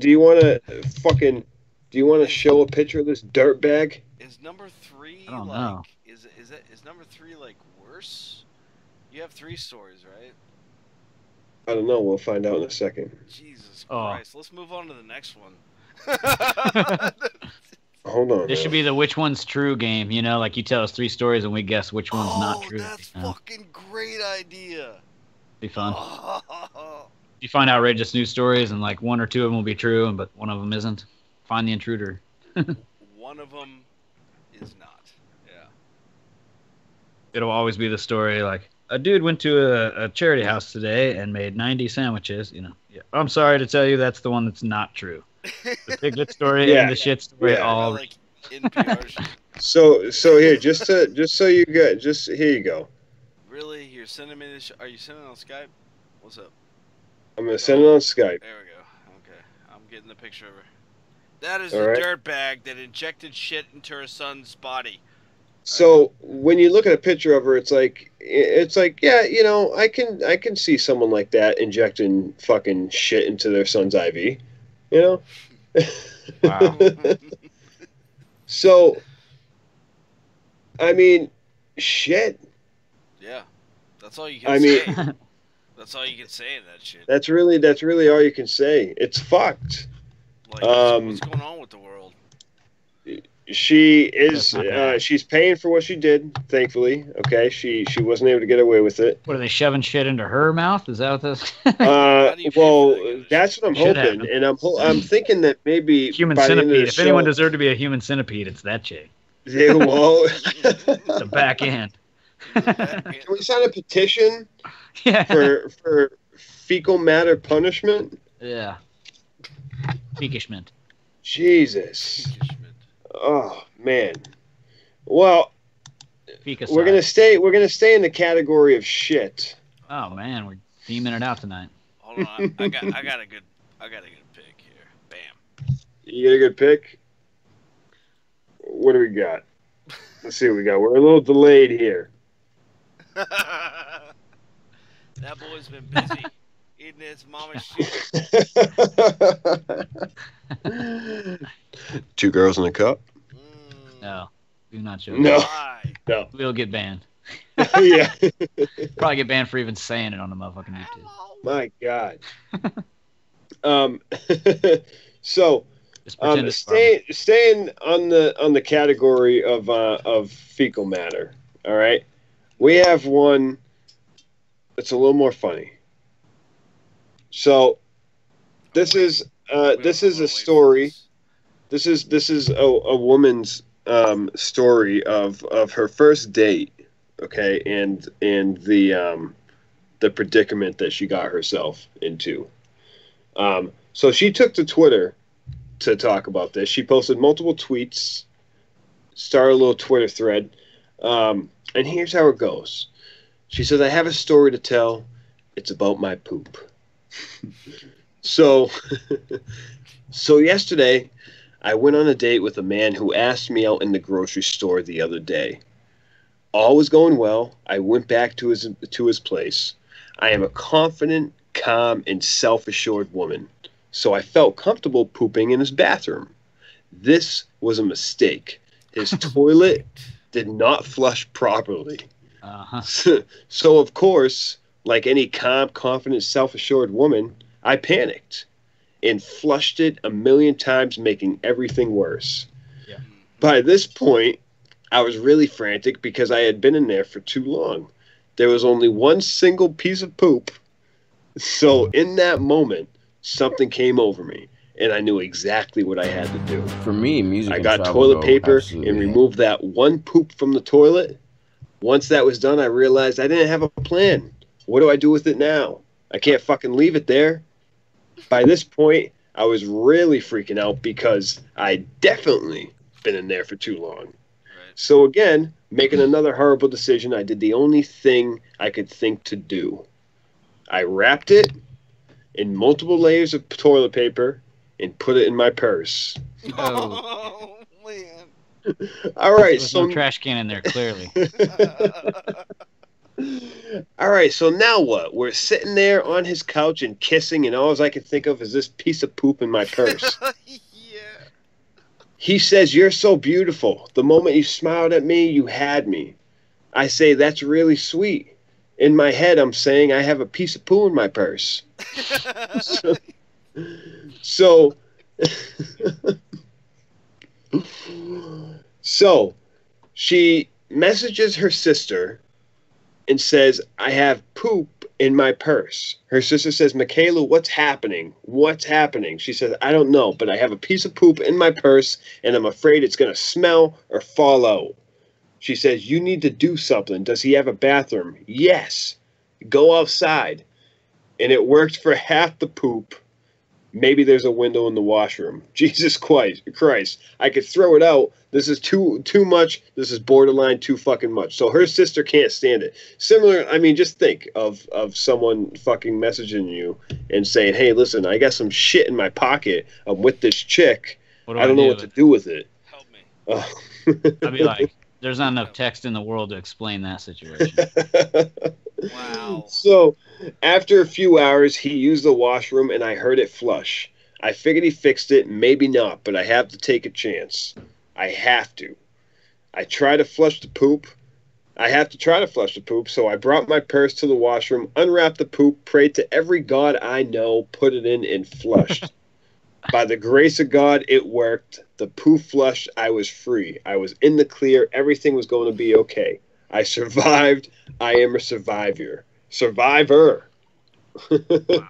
So she wraps it up by saying, so that's my story. A man sat there telling me I'm the most amazing woman he's ever met, not knowing that 10 feet away in my purse was my poop. Wow. Very embarrassing, but seriously, don't drink coffee before a date. It's better to be sleepy than to have to hide your poop in your purse.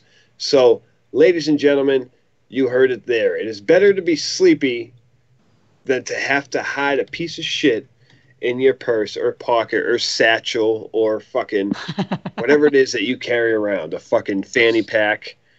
Never carry shit in your fanny pack. So we started with some really disturbing, sad poop news, and we kind of opened it up with some lighthearted, funny Poop in a purse. Poop in a purse. Two Um, girls, one cup. Two girls, That's all I one was purse. thinking about the and a whole time. purse. That time that my buddy was like, hey, watch this video real quick. And then Yeah, luckily I got warning of that shit. it all escalates very quickly. And I was deployed. Same thing with Human Centipede. After the dude explained the plot to me, he's like, dude, don't you want to see it? I'm like, no, I'm good on it. I don't need to go see that. I'm straight. You just told me everything I needed to know about it, and I'm pretty much solid. Star says, market that poo purse. Poo purse. Like, A little scented pocket that where you could stash you know, your own Exactly. piece of poo until you got home. Kind of like a doggy bag, but like But like, smell your proof. own. So market that poo purse. Poopers. That's a great idea. In case you ever get like into one of those situations where, you know, you have to poo in the guy's toilet, and there's just that one little turd floating around left over. Yeah.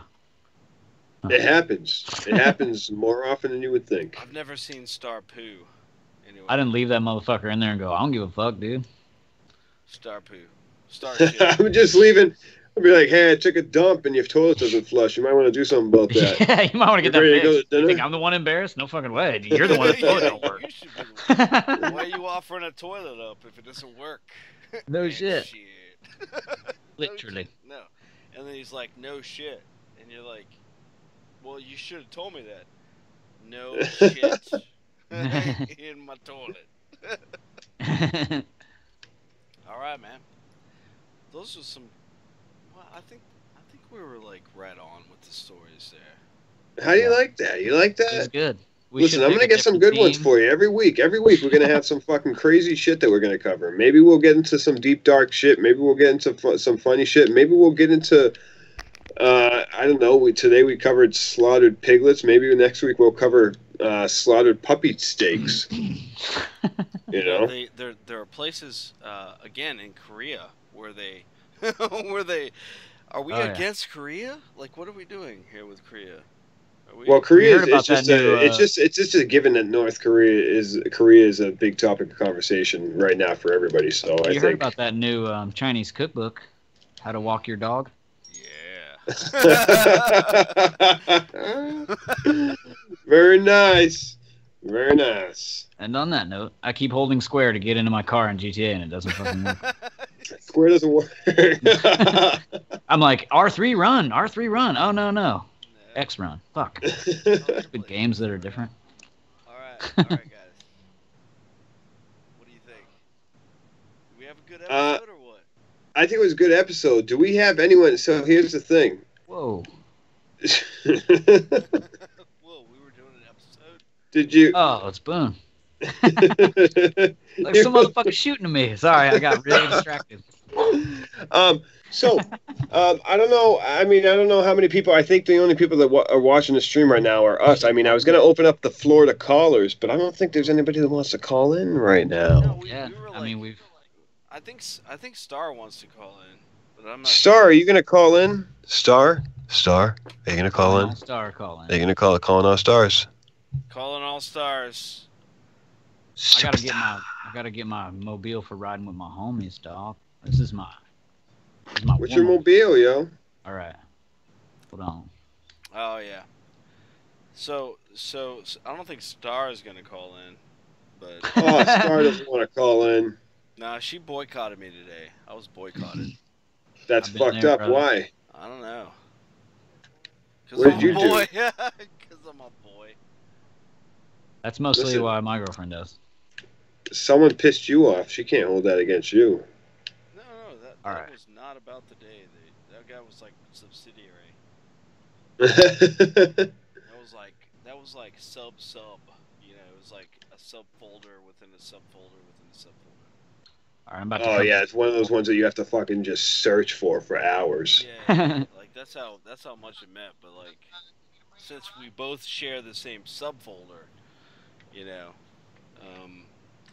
so add Tom J 076. 0726. Did I say? Uh-oh. Yeah, it's right on there. Tom J 0726. It's right on the description. All right, homie. Here I come in my pimp ride. Are you guys playing right now? Both of you guys? Yeah, Well- he just showed up in my game. It showed up. Oops. So we had. I mean, man, if we could only get so, what we need to do is we need to get these. We need to get the word out there more. All right, people need to be able to walk into Marry Men in full force. But we are, actually. I mean, What? whether they walk into our shit or not, at the moment, we are merry men in full force. We are merry men in full force. That's the, bitch. That's the fucking thing. You know, Jamie hung around because he likes our shit. He knows when the three of us get together, there's gonna be some whack. Oh yeah, yeah. And I feel like the just the people that we have that are probably going to frequent our streams anyway are can pretty Awesome. much be considered awesome and can be considered merry men, part of the merry men. Indeed. Even if you're a married woman. Even if you're a married woman, you're going to have to be called a merry man. Yep. Especially Dan. That's how we do. KD87. That guy is the merriest of fucking men. I miss him. I haven't talked to him in like a week, man. Dan. He dropped. I know. He's been on that elite grind with all the boys. Hold on, let me shut my doors. If you're going to drive her around, hold on. Man. So, all right. Yesterday, all right, let's get into what we did over this weekend. Okay. Now, Phil, you had a good time on Friday night. It was a pretty good. It was a good and bad night, but it was mostly pretty good. The night itself was good. So I just had a little bad event happen during the night. But. A bad event happened. Do you want to share what that? Bad I event suppose I can with of those three people that are watching. Setting up for the show. Inadvertently, a mostly full beer got spilled onto my recording mixing board. Oh. So I won't be doing any home recording for a little bit until I can get it replaced. So that's a serious bummer. But we did have a backup board that we were able to go get and use for the show. So the show went really good. We had really good crowds. We played hard, got good responses. It was super fun. So the show was great. I didn't really have a very good night, just on my personal level. I drank a lot to cover up for my sad demotion of my lost board. Well, I mean, you lose some recording equipment. What else is there to do but to crack open a few beers and try to forget about it for the night? Well, and it was open bar, dude. So, yeah, I was killing weeds. Oh, even worse. Invading in my territory. Oh, somebody else would have to drive me home after that, dude. No, I definitely was riding. Definitely. My truck was parked in my house, so I was good all night on that. Yeah. So no worries there. And that was part of the reason, too. I was like, fuck it. But, yeah, that's how my Friday went. Good and bad. So, yeah. Well, you had a killer show. I mean, you streamed it for a little bit. Yeah, Graham was like, gotta stream. And I was just like, oh, fuck. Kind of last minute once again. I was like, sure, why not? So it's never planned when I do that. It's always literally, I've already had 3 or 4 beers and we're about to play. And I go, fuck it, I'll stream some shit. So that's usually why that happens. It's worth it. Honestly, it's worth it. Because I was sitting there watching it for a good 15 minutes before your buddy went there and cut it off. Yeah. But no, that's cool. I may do it more just for the fun of it, just because it's something different, Yeah. Watch or don't definitely watch. Definitely anybody that is either listening now or listening in the future, Superlumina, style. Definitely subscribe to Phil Craven's channel because hold on, Star, we're gonna add you to the call 1 second. Because he is also uploading every Tuesday, flipping the channels. Yeah, Flipping Channels, my old TV show from the year 2000. I love that shit. 2000. Can I play a teaser of this shit? Yeah, you ought to. I was the original live streamer, just saying. Original live streamer. So this is OG status, okay? This is going back to 2000. Oh, God, I love this shit. Flipping Channels. So Phil had a show. It was a talk show on public access where it was basically, I don't know, it was basically about everything. You would have people call you in and you would ask them to call in, and if they wanted you to do something funny, then you would do that. If they would do some current event stuff and sometimes call in and call you a bitch like a bunch of punk asses, and what? Handle it. I welcomed good insults, if they were good. If you're just calling and go, you're gay, I'm like, okay, and what? Well, I mean, and you're gay. You're like, all right, next, cool. Yeah, I know. You something better, and then you look like a bitch. You're like, I look like a bitch, and he's like, yeah, you look like a bitch. You're like, All right. Let's go. I got one dude to talk about my ass. Like, he was like, man, you look like a fag or some shit. And I was like, he was talking about my ass. And I was like, well, because I showed my ass. He was like, yeah, I saw you show your ass. And I was like, well, you're the one that was looking at him. Basically, I was like, well, how should I show it next week, with more hair or less hair? You know? And he's like, more. Yeah. So I got him to like describe my ass and talk about how he wanted to see it more, you know, and like blah blah. He was just knocking down trolls before we were knocking down It's trolls. improv, dude. I won a first place trophy in high school doing forensics improv at another school. So I'm got some improv skills under my belt. We used to do whose line is it anyway type of stuff, you know. So I've got some improv skills, and that comes in really well when you're trying to deal with live callers. And there was no screener ever. It was non-screened. Like, you called in, you got me. Yeah, they called the direct line right in front of you. That was it. Yep. And so you never knew what you were going to get. And I had a lot of awesome improvers too, man. Like the chick you'll see in a couple episodes, she calls and pretends to be my wife. And I just play right along, and we just literally bounced off each other for 5 or 10 minutes, and it was so much fun. I used to love the people who just call and play, you know. That's awesome. Mm-hmm. See, I mean, me and Colt were pretty much in agreement that you were probably going to be a fucking perfect fit for what we got going on here. No, I love it. It takes me back to those days. It's an honor, and it's beautiful, and man, it's a lot of fun. Hopefully we will get to that level where we've got people watching and calling in, you know, and dropping their 2 cents and moving on, you know. We're keeping it going. Whether you guys like it or not, we're fucking keeping this shit going. No, let's do. Absolutely. That's basically what's going on. We will eventually have face cams, you know, and all of the technical fun stuff once we work all that out. I'm here. I think it'd be tight if we could all literally sit in front of a blue screen and we could feed someone our blue screen footage, and like it would make it look like we were all sitting at one desk. Like, I think that would be ultimate. Even though we're really not, we could technically just make it sort of literally from one side of the country to the other. And dead center. Yep. We got all three. We got all three represented. West Coast, East Coast. We're like in a straight line. Yeah. Hey, Both of you. lay off that crack. Sure would lay off that crack. Oh yeah, showing the old. Yep. I do have these available on DVD with commentaries. You know, that may be available for ship or purchase sometime. With commentary. Yeah, about 5-10 years ago, I sat down and recorded commentaries to most of the episodes. If you want to see the fun. early days of YouTube, this is what it is right here. This is Access what TV. This is what gave birth to YouTube. Pretty true. I forgot about. I'm like. Coming soon to Walmart and Amazon Prime. Showing nips. Showing nips.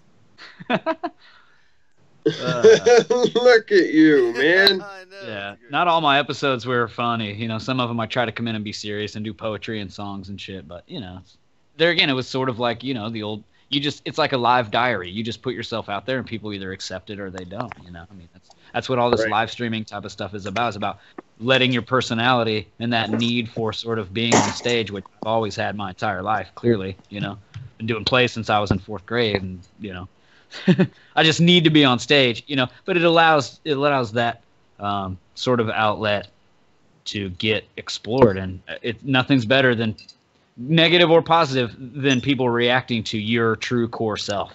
You know, I think. Right, I mean, to me, that's what was the funnest part about that. And now, today, you know, is be yourself, go out there, fucking do your show, and if it's great, it's great. If it's not, it's not. But you did you know, proper. Exactly. And that's one thing I told myself ever right before I started creating any type of content is I told myself that no matter what I was doing, I was going out there and I was going to be me. Yeah. I wasn't going to change the way I talk in order for content or subscribers. I wasn't gonna try to beat around the bush or try to sugarcoat anything. I was gonna go in there. I was gonna be exactly who I was as a person. And if people didn't like it, then they don't like it. If they do like it, then I know those are real people that fucking enjoy me for the person that I am. I never would allow myself to change any aspect of my personality or my content in order to try to please another type of individual. Yeah. You know? No, it's true with my band too. You know, I mean, we're not for everybody, but you can tell, you know, we do what we want. And if you like it, cool. If you don't, cool too. Right. And that's what, I don't know, there again, it takes me out. That's what the best thing about this whole like sort of YouTube and live stream revolution is about us. There again, you get the, hey, welcome back to the channel, Dad. I want you to go ahead and drop 500 likes. You get that. But you also get the real shit, and that's where you let the people decide. And that's right. They will too. They'll fucking, nowadays, everyone has a voice and it's loud as shit because on the internet you have big balls. Man. You never have to back it up, so you can say whatever you want. So that's sort of people being real too. People go ham. Sort of like my old show. Like people could call in. They were anonymous. I didn't know who they were. There was no caller ID. Well, there was, but it's not like I, it just had the number that came up. It's not like I was going to write their number down and find out who they were, or any stupid shit. I mean, You're pretty much anonymous. You could say whatever you want, So I honestly wouldn't mind doing that. Like I was just watching. I was watching both of your episodes that you threw up there. I don't know if you threw a third one up there yet. Not yet. Next Tuesday. Yeah.